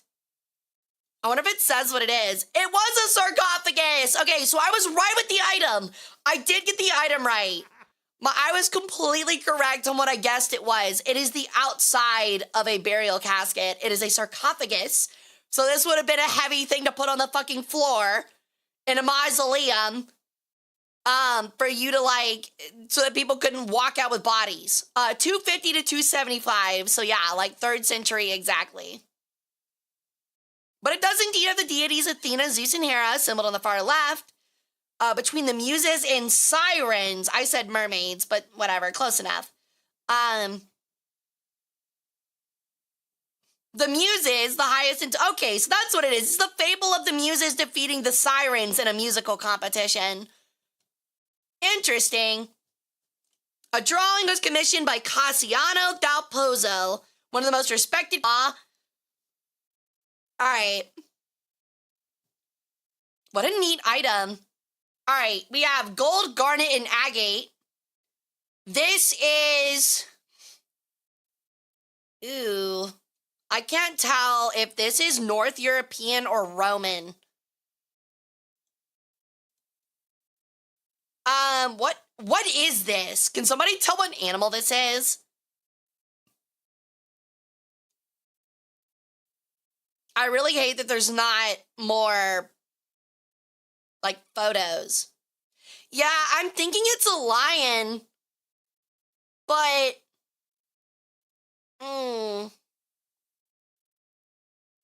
I'm starting to think that this is, like, late Roman. These look like handcuffs, though, which is interesting. They're probably just meant to be bracelets. It kind of looks like a pug, but I agree. I think it's meant to be like a lion. My first thought was Indian. No. I've looked at a lot of Roman jewelry. This setting right here, they loved agate. This looks very, very Roman to me. When those hinges become a thing, they look modern. They're not that hard to make. Now, the punched pieces here, that might be more modern. But this right here, I think has been going on for a while. That's pretty simplistic. That also looks a little complex. That's clearly native Mayan. I don't think so. I disagree. The closing mechanism with the clasp. That's very rudimentary. That is literally like you're just squeezing the gold together.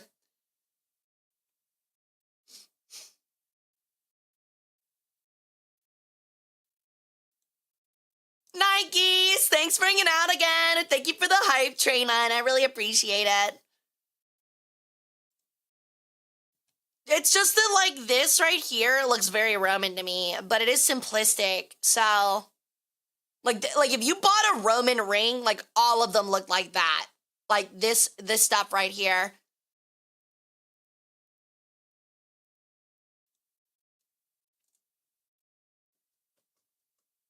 But yeah, the two black pieces are agate or garnet.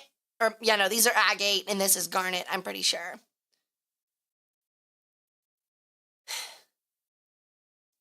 I don't think it's a chain. I think it's just like cut to look that way, like to look braided. But I don't believe it's actually braided. I think it's just like cut that way.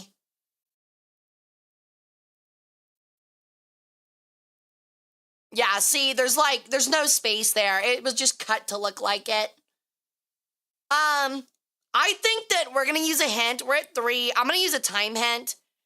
It is 1001 BCE. I am extremely confident that this is Roman. I am extremely confident that this is Roman.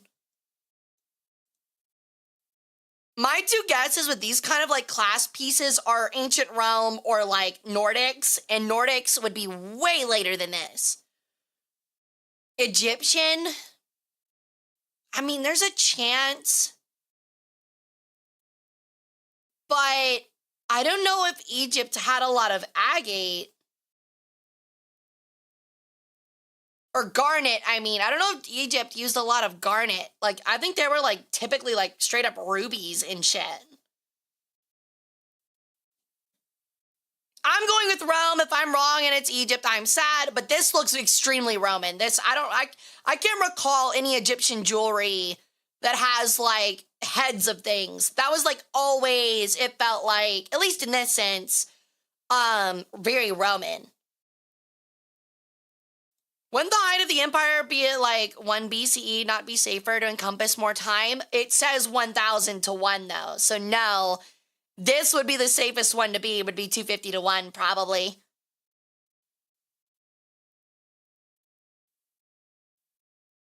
If you fail at identifying Egyptian stuff, you deserve 1,000 years of humiliation. Whoa, hold down there. Hold on, no, slow it down there, Tiger. You forget I'm ancient Egyptian. I have missed a couple things that are Arabic, like the Arabic era or the Muslim era of Egypt, or like Coptic, which is fair because I was asleep in the void of space during that time period. So, all right. It's Greek. Fuck, it's Greek. Fine.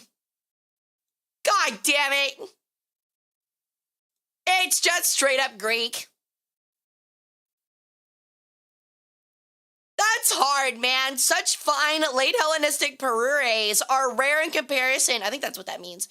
P-A-R-U-R-E-S, parures, are rare in comparison to the material from the rich burials of the early Hellenistic period. Fuck me, man. Wasn't Greece like under the control of Rome in this period? That seems dumb. It's definitely Roman inspired.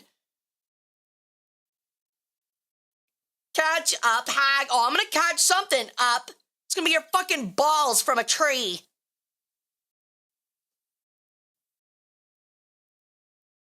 Yeah, they were part of the Roman. That seems dumb. They were part of the Roman Empire, but whatever.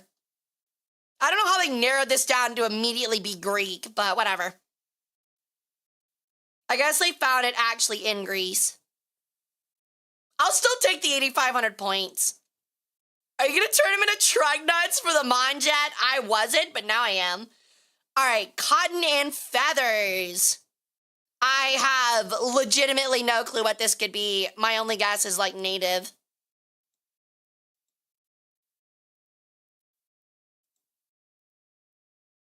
Actually, I don't know. I want to say like Native American, but like, were there really that many diverse number of colored birds in North America?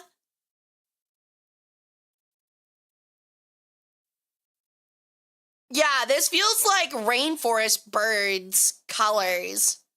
Which would make me think like Pacific Islander or Mesoamerican.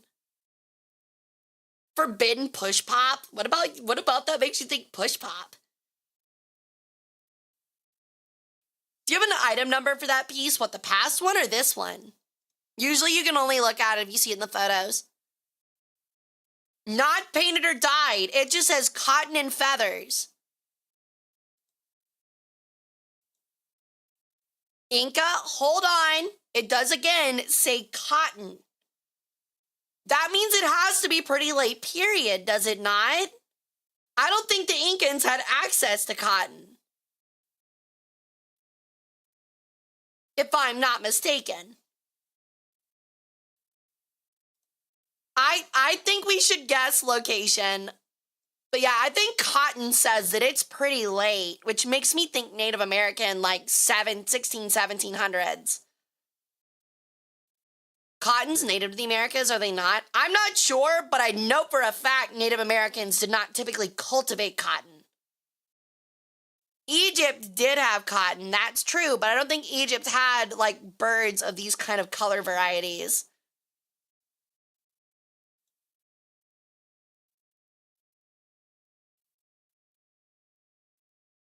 Like, I'm thinking this could be some pretty modern Native American art.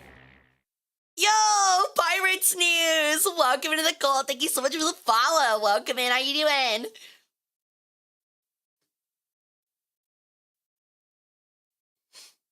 So, like, that's my wonder. Would be looking at the bird that lived in Hawaii be considered cheating? I don't think so. As long as you just look at the bird and its colors. Yeah, I think this would be rainforest based or something so late period where like things like this could be traded for. I don't know. I think I'm going to guess location. I think I'm going to go ahead and use it. There's too many possible areas. It is Mesoamerican.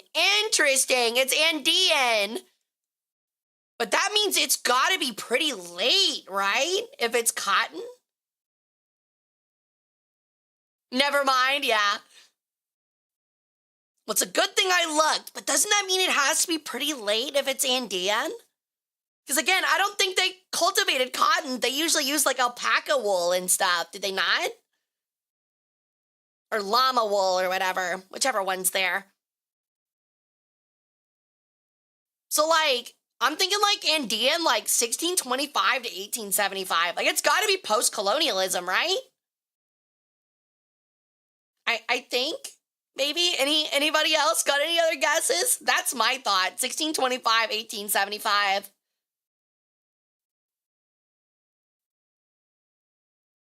Like maybe like it's like this is the art side of the Met and this is like just very like artistic, like recent artistic. All right, I'm going with this. What? 13th century? Well, at least I nailed the area. Colorful bird feathers were highly prized items in ancient Peru, and textiles covered with them are among the most spectacular and luxurious works made in the pre-Columbian world. Interesting. Does it say how they got cotton? Oh.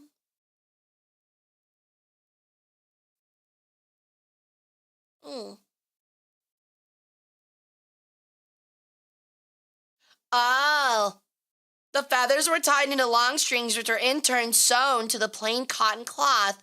The feather tips are often clipped to create sharp outlines on this example. Interesting. I didn't know that. So apparently they did have a bit of cotton cultivation during the Middle Andean period or the late Andean. That's interesting. I didn't know that. Completely independent cotton production. That's interesting.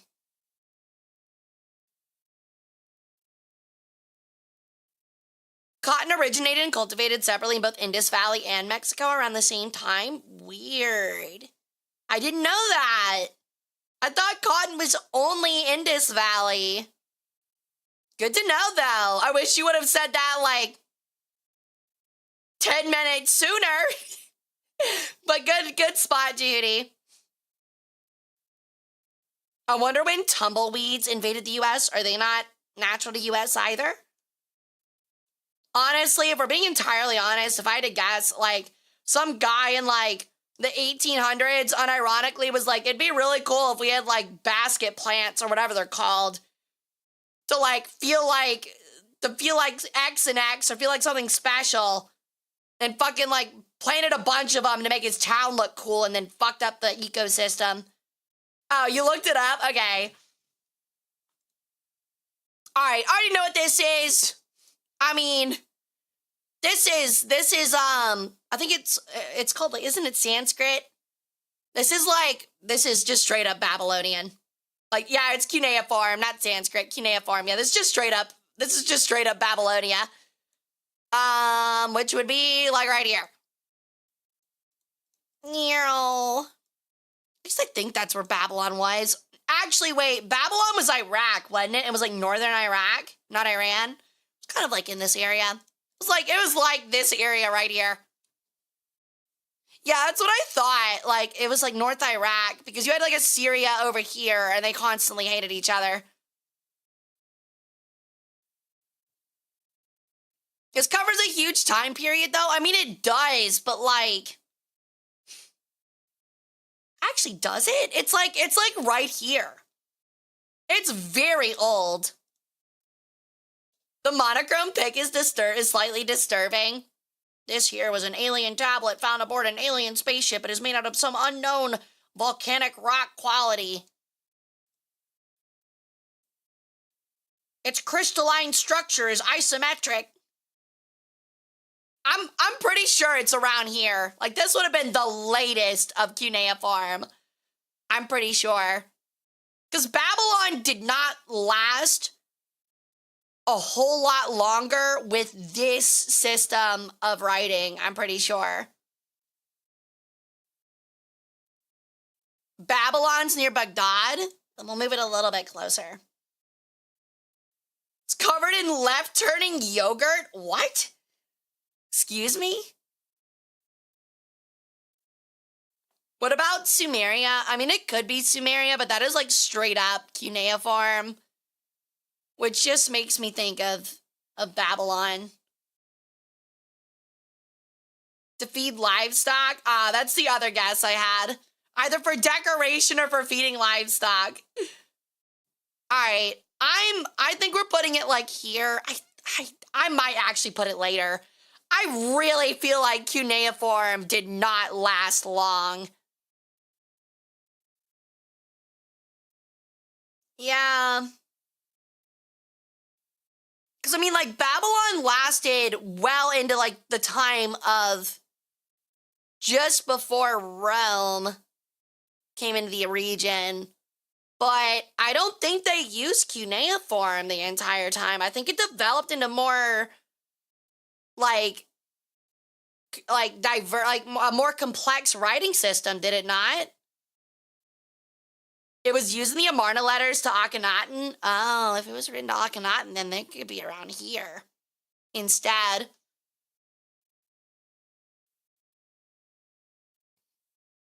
Finding left-turning proteins would be very alien here on Earth. It would be. I don't know what that has to do with yogurt, but I agree.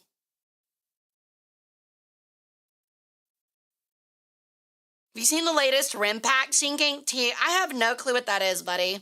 You might as well be telling me if I saw like the Glorbo games or something. I don't know, dude. I don't know what that is.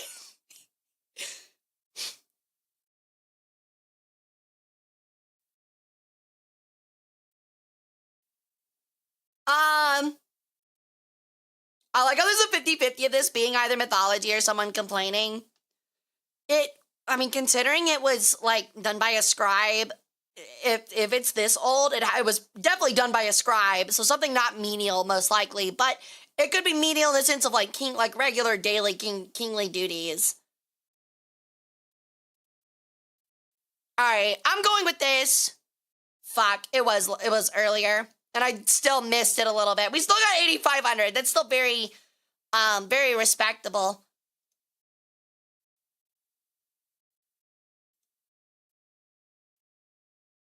Hey, Eric. Hey, Gabor.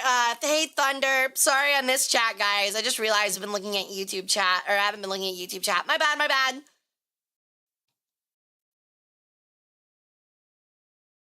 Oh, I hope everything's okay, Thunder. That sounds really dangerous. Holy shit.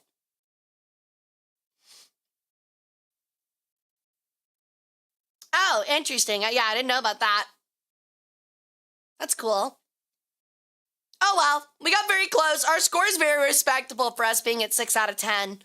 No perfects, though, which stinks. Okay, this is gold. And this looks African again. I think it's upside down. Like, I think that's a face. Like, that's a dude. I'm pretty sure that's just straight up a dude. He's got it's actually simulating the diarrhea bug that's going around the United States right now. He ate some of the contaminated Taco Bell lettuce. He's even like covering his face. He's like, oh no. Majora's Mask looking ass necklace. I don't think it's a necklace. This is like a solid piece. I don't know what this could possibly be used for. Kind of looks like a cocktail stir.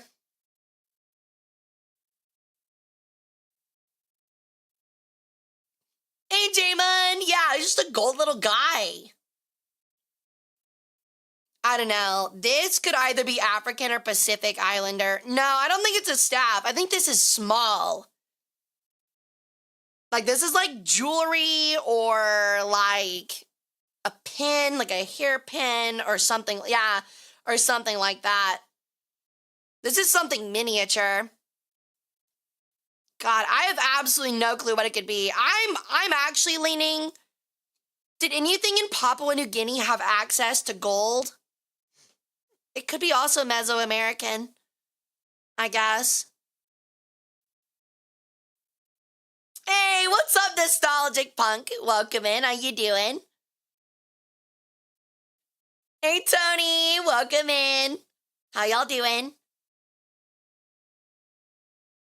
Yeah, a catheter. It's actually a sounding rod. It's what the ball's for. It's like when you go to a cafe and they give you one of those they give you the lids that you like sip out of with the little like oval hole, but they give you one of the plugs, like the wooden plugs for it so it doesn't spill, but it's for your weenie. Favorite punk bands? Ooh, good question. I love The Clash. The Clash is definitely up there. Let me check real quick. I have to remember some of my favorites.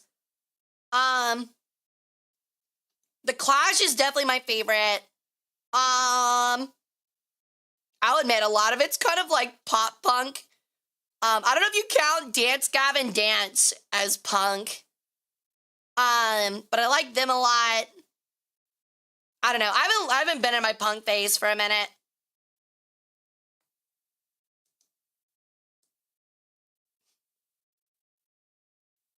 I think we only have one hint left, but I think it's worthwhile. I'm gonna guess it is Andean. I was about to say, I think I'm gonna have to use a location guess here. It's Andean again, which makes me want to put it about like right here. Like this is definitely like Incan from what I can tell. Which honestly might put it more in Chile than Peru.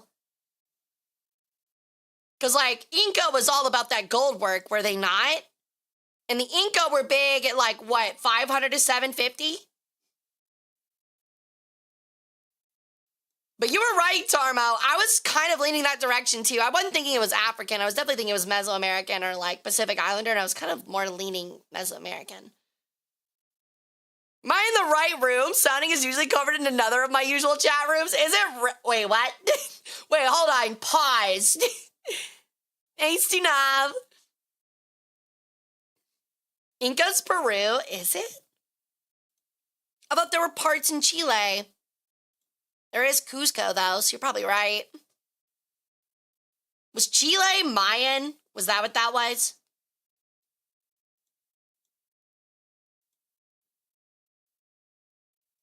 See, that's what I thought, because I thought, like, the big, Inca site was, like, in Chile. Like, the extremely high altitude one.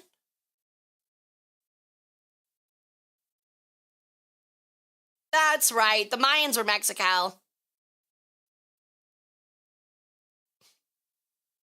Cusco. Cusco's poison. The poison for Cusco. Machu Picchu's in Peru. Oh. Yeah, I mean, Cusco was their capital, if I'm not mistaken. So that would make sense. Okay, what do we think about the time period? 500 to 750. I don't know shit about Mesoamerica, so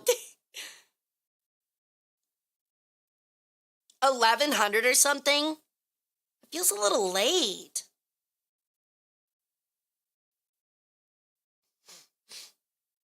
Oh yeah, it's all coming together. Squeakity squeak.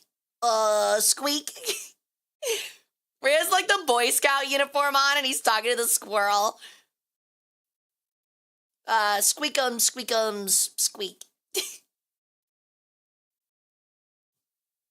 Okay, so if it's like 1600, then we can go like here, I think.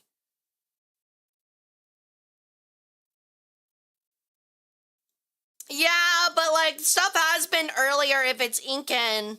We just had something that was Incan, Andean, and it was like here.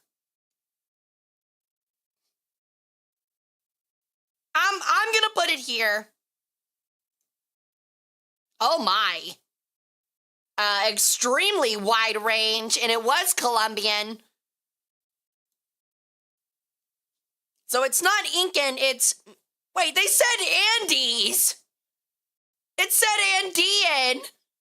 Did the Andes really go up this far? Well, that's a bit of a bait. Even if the Andes do go that high up, I still think of the Andean peoples as, like, this area. Oh, well. It's Muisca? M-U-I-S-C-A? Interesting. Weird. But yeah, 10th to 16th century. It could have been at any point. They're often shown with whiskered heads, as on these examples. Lakes were believed to be inhabited by mythical ancestors in the form of snakes that required offerings. So it's literally a snake with a guy's head. That's literally what it is. It's pretty cool. Tiny patch of land versus huge time period. Actually, though. All right. This makes me think like India, Malaysian, but either way, that is a sick as fuck statue. That is such a rad statue. It is brass. That is so cool looking. What do I gotta do to get a crown like that, man? Why is he caked up? Bro, that guy's ass is as flat as Hank Hill's. What do you mean? What are you looking at? Oh, he's sitting on a dude as well, dude. He's sitting on a guy. Oh, that's so cool. That's actually so sick. That's awesome. I want a statue like that. I have no clue. Hara merch idea? That'd be crazy. What is he smoking out of? Kind of looks like a butt. I don't know. That kind of looks like a dick. Oh, he's got like holes in his mouth too. Like almost like he actually can emit smoke or something.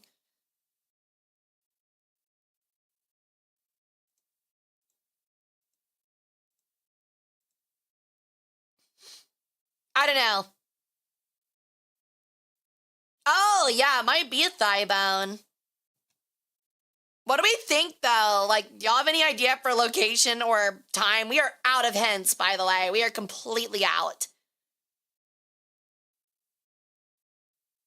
They've been ramping up these Anthropium games, dude. Tibet, Thailand, India, China. Wow, we are having a really strong consensus here.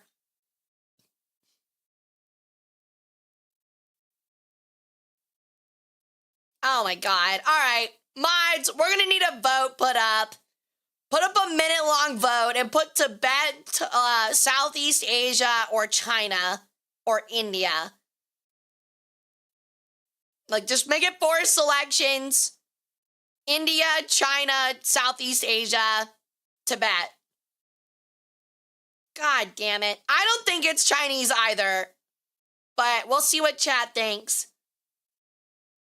I'm definitely leaning either India, Tibet, or Southeast Asia, but I have no clue as to which one it could actually be. Pull up the Antiques Roadshow graphic, please, with the sparkles and the xylophone, like shing. Estimated value, $1,000 to $40,000. Yeah, it's definitely Hindi. It's not Buddhist. It's 1,000,000,000% Hindi. The problem is that it could be like, it could range from Tibet to Pakistan to Indonesia. Like, it's all in this triangle is the thing. Like, it could be anywhere from like bonk, bonk, bonk. Like, anywhere in this area it could be.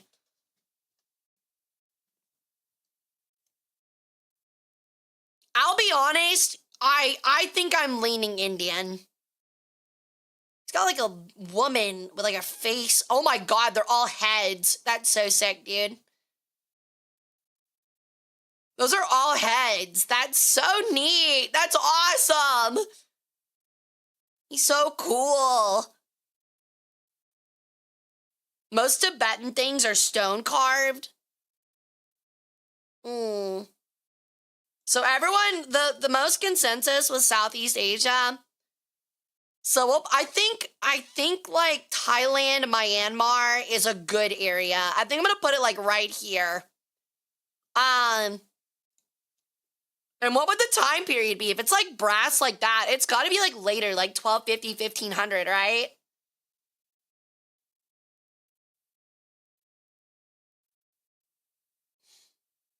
Is it Shiva? I don't think it's Shiva. It doesn't say.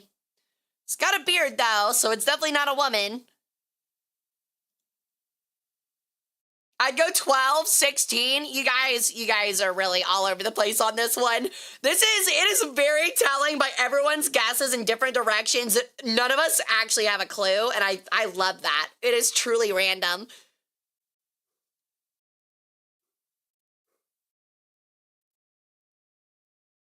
Buddhism moved into India very early on. Yeah, but there is some stuff we've had that's Hindu, that is southern India.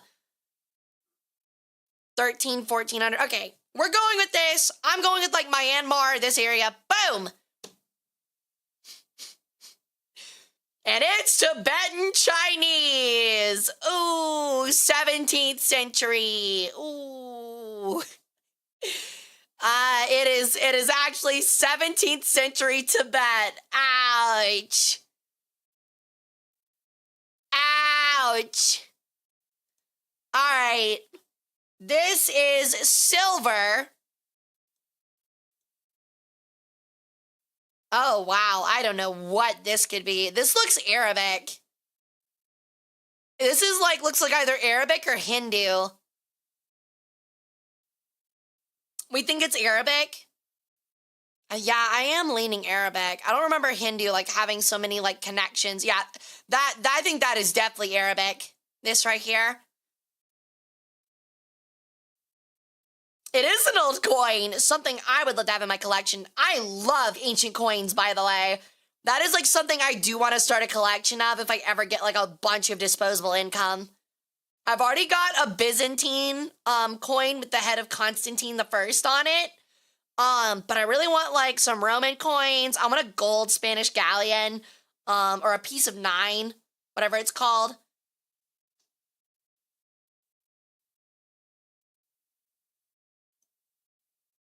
It says Ia Ilaha Ila Allah at the top. You can read that.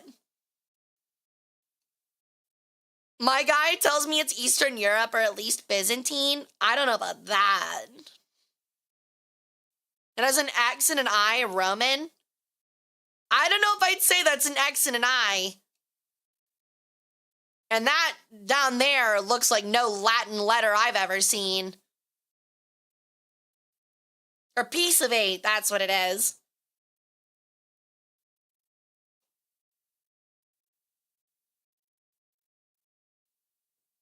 Ooh. Now, if we want to know where the original beginnings of actual coins came from, it was like the Middle East area. They were the first ones to start doing coins along with the Byzantines.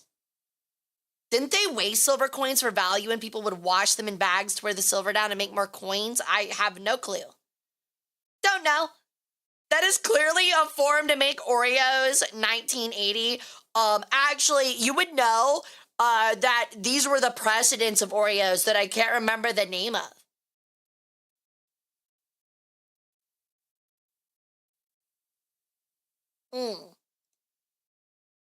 Stunov seems to have a pretty good inkling of what it is, and he seems to think it's Arabic. And I kind of trust him, because like if these like long, like reversing, I mean, the only way I could describe it is letters. Hydrox, yeah, the Hydrox cookies.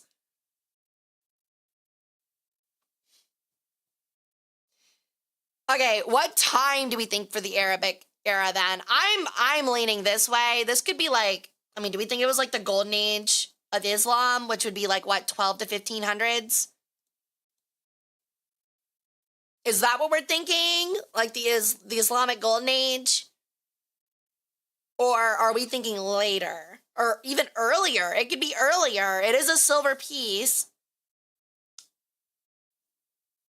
I'm thinking super early Iran because it's hammered. Is it hammered though? That looks stamped to me. It doesn't say. It usually says, but it doesn't say for this one. Hey Tara, how's it going?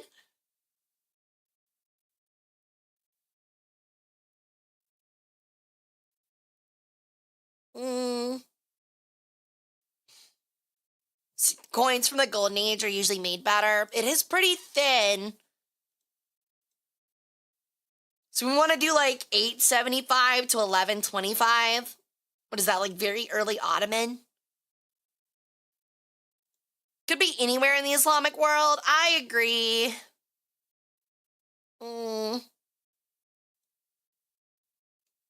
I wish we had more hints, dude. All right, how about this? We'll go 11 to 1250, and I'll move it a little bit closer to like the Jordan area, closer to the center of this area. Because like the Ottomans wouldn't, I mean, they might have been that far, but they are confirmed to be in this area. And I think the Ottomans, when did the Ottomans take over from, what was it, the Sassanids? Wasn't that around this period? Yeah, they weren't a thing until the 14th. Right. So this would have been what? The Sassanids at this time period or the Umayyads?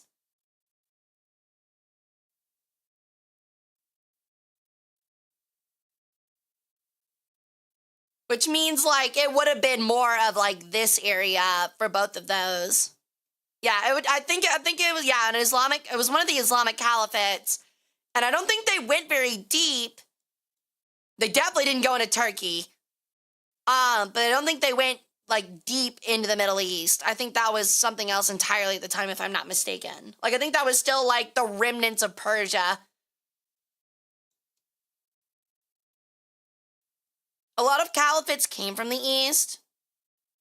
Yeah, but I don't think it was like Iran East. I think it was like maybe the center of Iraq. Did they use silver as currency there? I mean, Egypt used gold even in ancient times. Well, not like ancient, but like before Ptolemaic. So,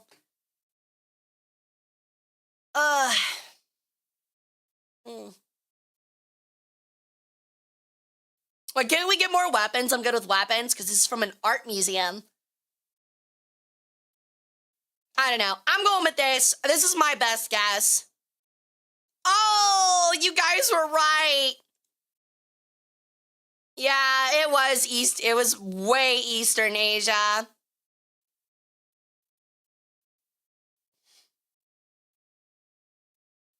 This was Nishapur.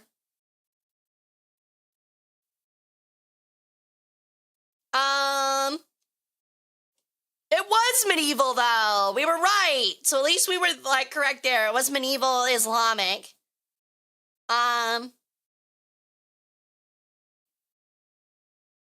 It's Persian. It was still considered Persian. It's like straight up Iranian. Like it was still considered Persian. Ouch. That sucks, man. Hey, DracoCon. Welcome in. How you doing? That's rough. That's actually the worst one I think we performed on so far, and it's 6,700. Well, let me guess. Brandon. Ow. I have no clue what this is. This is wood, skin, and iron. Looks like an instrument. Holy shit, we are so screwed. I have no earthly idea what this is. Maybe some kind of like pan flute?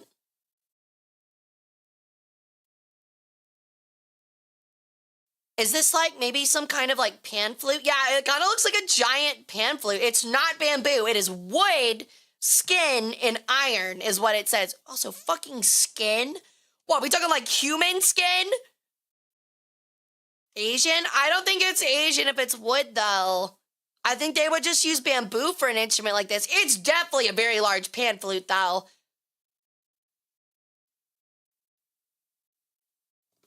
I don't know where pan flutes were popular.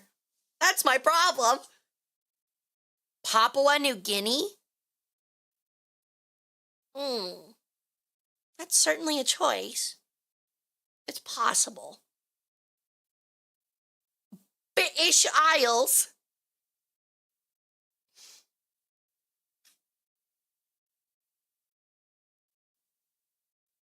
Basically, nearly all over Europe. So this could be anywhere.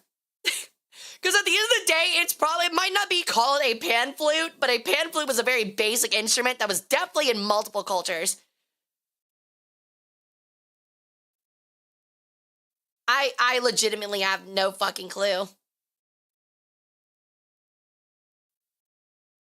Well, it doesn't say human skin. It just says skin. So I wouldn't exactly say Scythians confirmed just yet. I thought they were Greek since the Greeks had a god named Pan. I mean, that is likely who the flute was named after, the pan flute, but I don't know if this is Greek, and I don't know if it's a pan flute.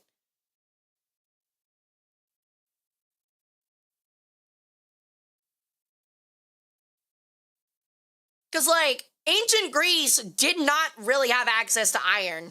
That's not something they really had access to. That was cemented Bronze Age.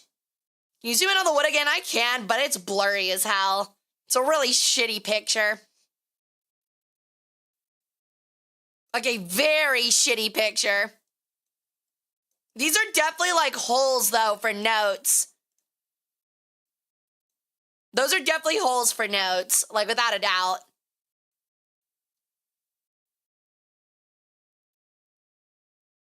I'm waiting for someone to give Hara global XYZ coordinates. That'd be crazy.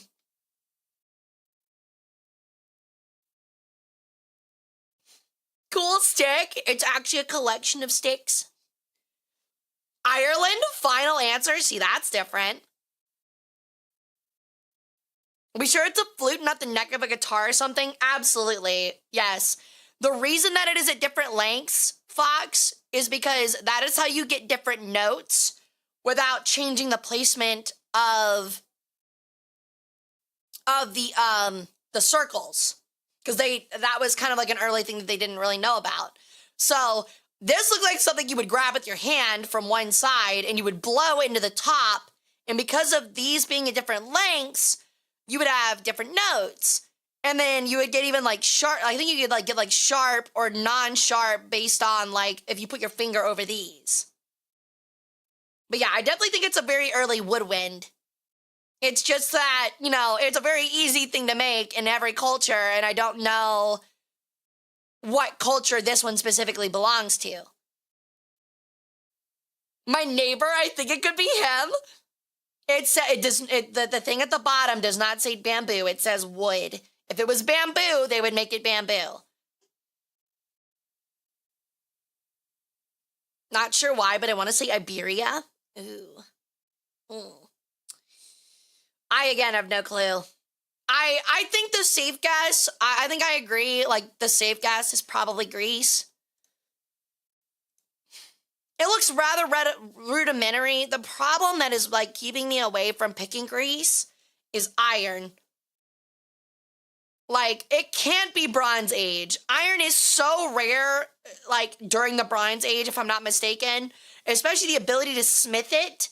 They are not putting that on an instrument. Early Iron Age. But that makes the question, though, is it Greek?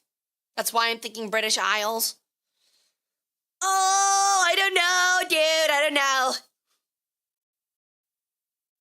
See, my problem with that is, are you sure it isn't iron wood? Okay, chat, y'all are driving me up the fucking wall. I'm gonna move for a moment so you can see. This is not me guessing at the fucking materials. It says it right here. It says it right here, dude. Like, this is not like a maybe the materials are different. These are the materials. I am telling you the materials.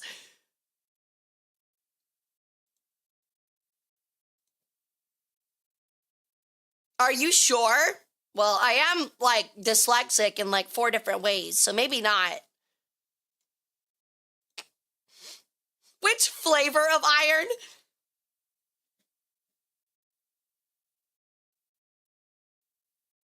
But at least according to the game, those are the materials we are working with. Not bamboo, it is wood, and it is iron. And skin. I don't know where the iron and skin come into play because, you know, the fucking picture's like 2 pixels. But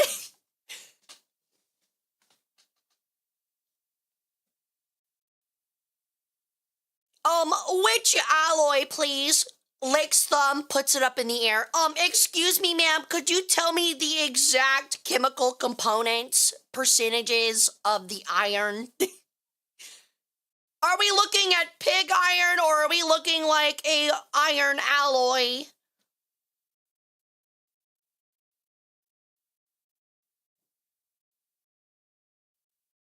Different carbon iron tastes different. Really? That's interesting.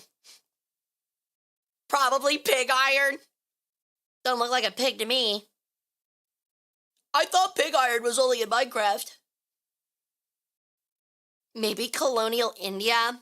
Dude, I think we just are gonna have to pick one and pray. We have no hints, and I have no fucking clue. And I think anyone that gets this right is either a professor in fucking ancient woodwinds or is a liar. That is, or used a hint.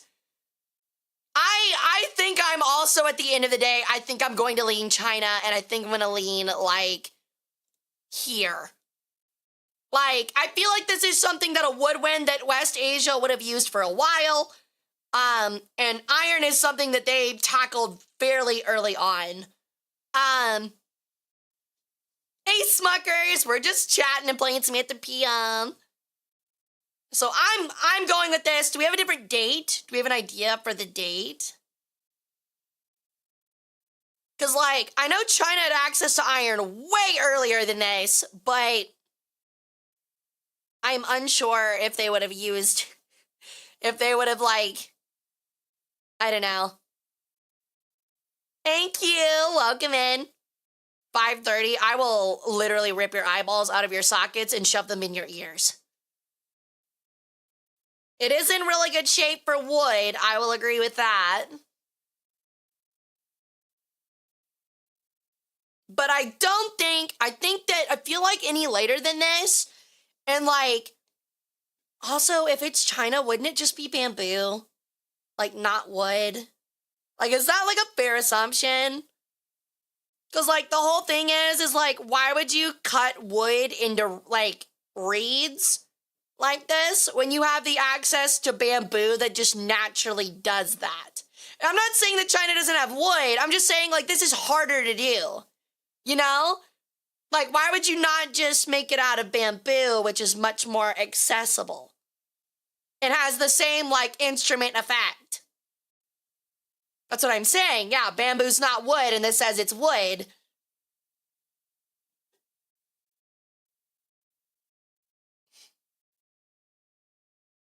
Oh, it's so hard.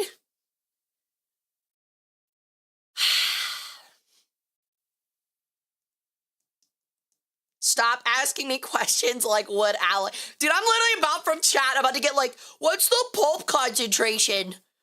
How much pulp is in the wood? Is this a wood pulp composite? Could be America, 1970, made out of a school desk. Yeah, tell me the grain pattern. How many rings are in it? How old was the tree? You guys are such jackasses. I love it.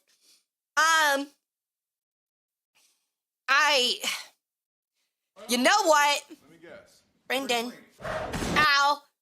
I think I'm actually, well, no, because if it was Egyptian, they would have made it out of reeds. Oh, this is so ass. This is hard.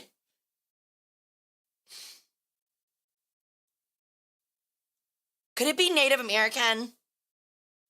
Do we think that it could be Native American if it's iron? I hate this. This could be literally anything. Like, literally anybody from anywhere could have made this. From any time period, man. A fucking, like, 12-year-old child could have made this in his backyard in 2015.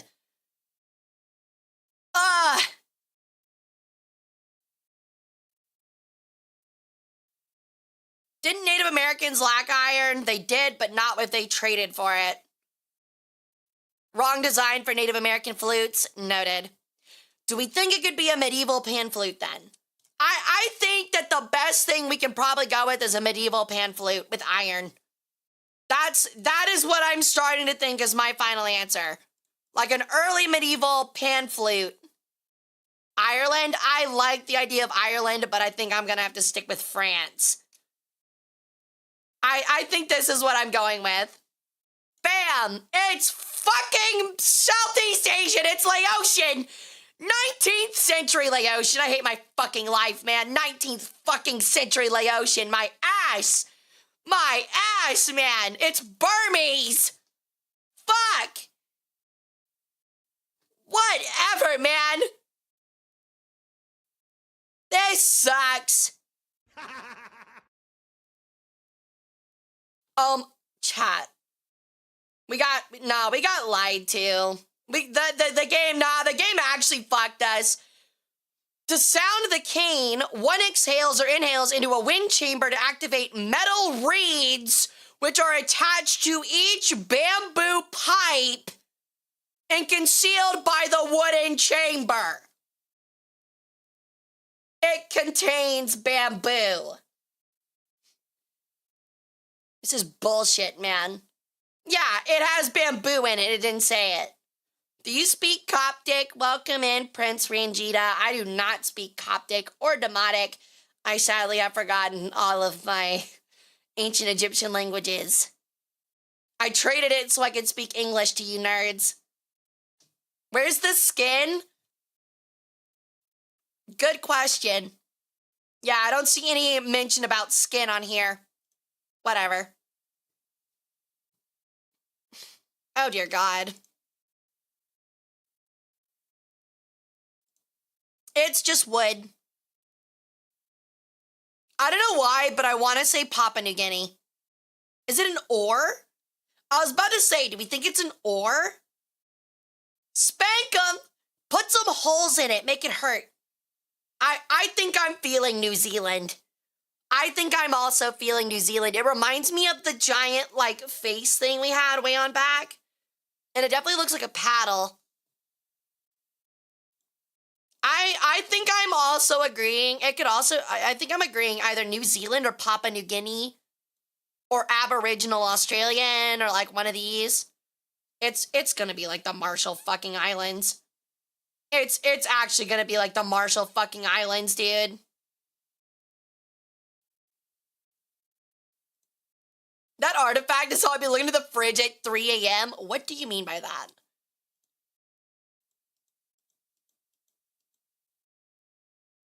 Because, like, that looks like a handle. And then like, you're supposed to grip it here as well by the looks of it. That or this is like a stand and you grip it here like it's a staff. Hey, newbie! Welcome in. How you doing, hon? Yeah, it is a very unergonomic ore, which is making me think it's more like a staff.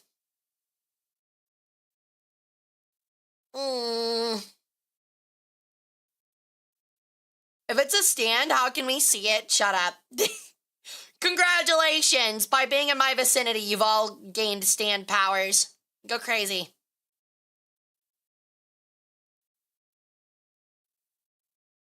Is it an ear, made, or ore? Oda-san, what do you mean by that? What the fuck does that mean, dude? No, the only material is wood. Yo, thank you for the follow, Bernie Sanders 404. Holy shit, it's Bernie Sanders. I am once again asking for your assistance with the identification of a possible Polynesian ore. In the flesh, dude, in the flesh. What if it's a spoon? That would be a massive fucking spoon. Okay, something that makes me, okay, for first off, this looks like a pommel, like it's supposed to sit on this. And the fact that they've got it clipped to a wall with these clips like this and not up at the top, I'm getting really deep in here, actually. I'm getting really deep into this thought.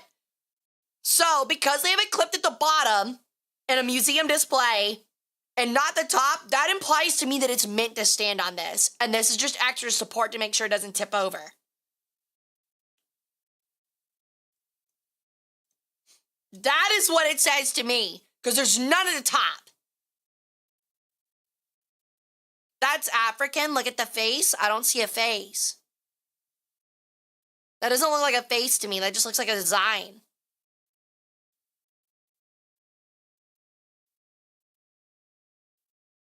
What's the other image again? It's just the back of it. It's dancing. Can it be a weapon of some sort? Maybe.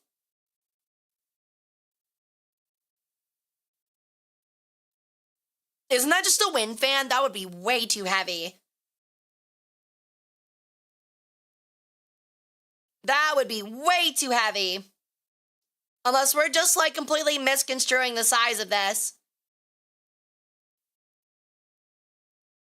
I'm incorporating that in my answer. Large spoon with a face. I don't think it's a spoon. It wouldn't be held up for pictures if it was a spoon like this, and it wouldn't have this little piece in the end. It's not a spoon. This right here, this extra handle on the end of it tells me it's meant to be like stood on the ground or like held and carried, not like a spoon.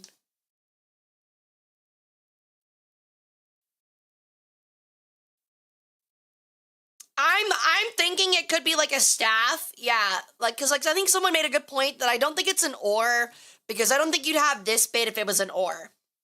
This is making me think that this is something you stand up for ritualistic purposes and you would have like someone else said like painted a face onto this.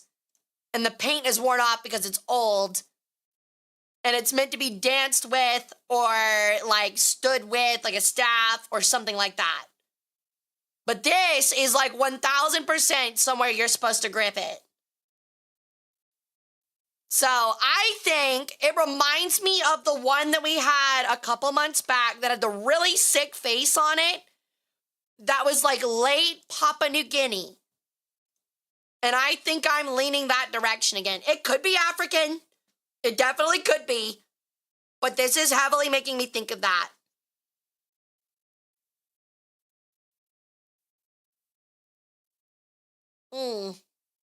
Easter Island.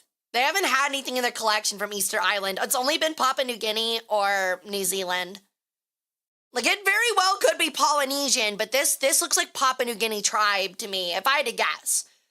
The problem is, I don't know what kind of wood this is, and I don't know if, like, a dark lacquered wood like this was common there. They had that Rapa Nui item? Yeah, that's what I'm talking about. Yeah, the one that looked like a bionicle. I think you hold it in the middle and tap a stick on it. I mean, maybe. I guess we'll find out. Bang!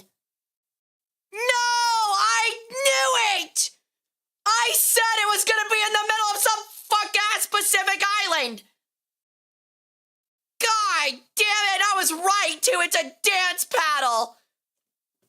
It's exactly like I thought it was. I had the item right. I got cheated. God damn it. It's Pacific Islander like we thought, but it's in the middle of fucking nowhere. Fine. I even got the time period right, man. This is not Koi. Koi. This is not Hawaii, buddy. That's not Hawaii, my friend. Okay, so essential to many dances and ceremonies, dance paddles, also called rapas, were usually carried in pairs to accent the movements of performers who spun them on their axes to the rhythm of an enchanted accompaniment. So I was right. You do stand it on this, and it is meant to be spun, which is cool. They were used by both men and women, and although the sexes seldom performed together, men also reportedly used rapa in funerary rituals during which they kept a vigil over the body of a slain comrade. Their bodies are covered in black ash. The mourners carried dance paddles as they intoned sacred chants intended to assist them in avenging the victim's death. Rapa portray highly stylized human figures reduced to two blade-like lobes presenting the head and abdomen. The facial nose and the facial features are reduced to a single brow line that incorporates the nose and extends down to either side of the head to two small hemispherical knobs that represent ear ornaments. So it's the paddle you use to smack the ass of your partner while dancing, obviously, right? Actually, these are those paddles during the anime convention days where it was popular to have those and people totally weren't sexually assaulted by people with them and stuff. But I was so right, though. I completely judged it off the way that they were portraying this. The fact that there's only two clips holding it at the bottom means it's meant to stand on this. I kind of did the fourth wall break there. And I was right. We just had the wrong area. It's still Pacific Islander. It's just that specific island. Hey, we only got 70,000 points, but top 10% is respectable. The only one that we did bad on was the cane. The little woodwind instrument that people apparently did really bad at too. They only averaged 4,800, which is abysmal as well. So it's not just us. The only other one we fucked up on was the marble sarcophagus, but everyone else did the same of us. Actually did worse than us in a lot of categories. So we did really good. I'm really proud of us. It was a hard, the last few have been very hard. I don't know who's making these, but I think they might show up the stream or something, because the first few we did, we were like, these are so easy. We have this all figured out. And ever since then, they have been abysmally hard. I still think our highest is like, what, top 6%? But top 10 is very respectable. Yeah, that fuck-ass flute, man. The real skin was the bamboo we mislabeled along the way, right? All right, so thank you guys so much. Wait, decoding your scorecard. Oh, they have this now. Interesting.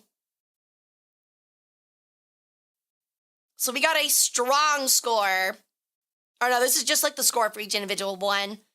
9,000 to 10,000 is considered perfect.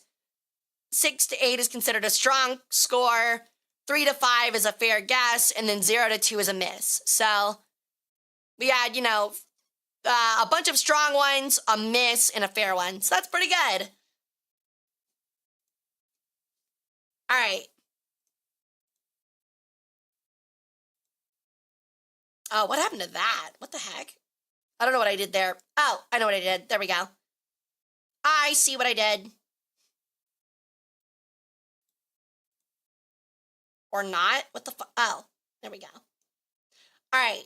Well, thank you guys for playing. Hope you guys had fun.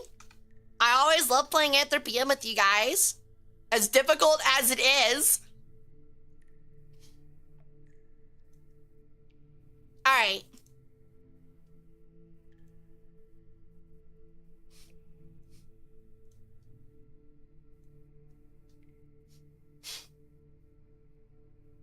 They're using AI in their ads. No politics, but it is icky.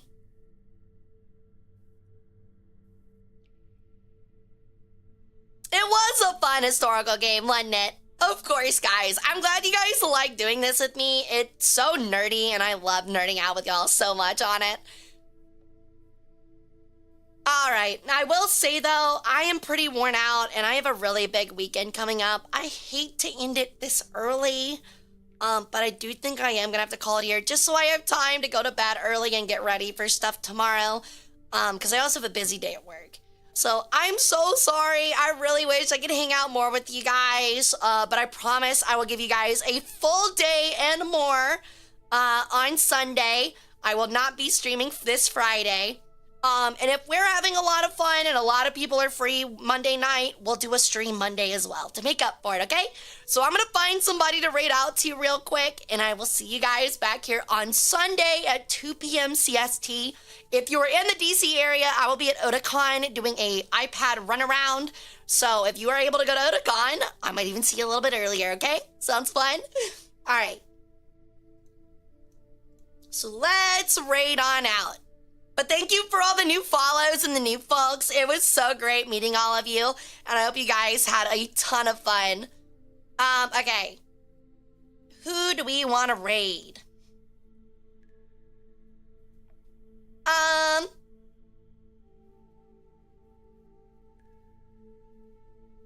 Let me see.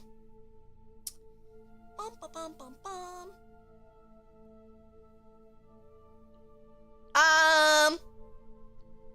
Actually, let me see what they're doing. You know, honestly, I think we're just gonna raid Cleo. She's actually playing, not envtuber, but it does look like a mildly... Honestly, I think this is just a scrandle. It's just a food comparison thing from like sports teams. So you guys go have fun with her. Cleo's great. Love Cleo. More history stuff, and I will see you guys back here on Sunday at 2 p.m. Central Standard. Okay, guys? Until then, I hope you guys have a great weekend. If you want to find me until then, I will be in Discord and on Twitter. We had a short posted today. It's history related. If you like that, please go check it out. I would really appreciate it on Instagram, TikTok, or YouTube. And we will have more posted this week as usual. I will see you guys later. Sleep well. Have a great day tomorrow. And I will see you guys later over the weekend. Bye-bye. Love y'all.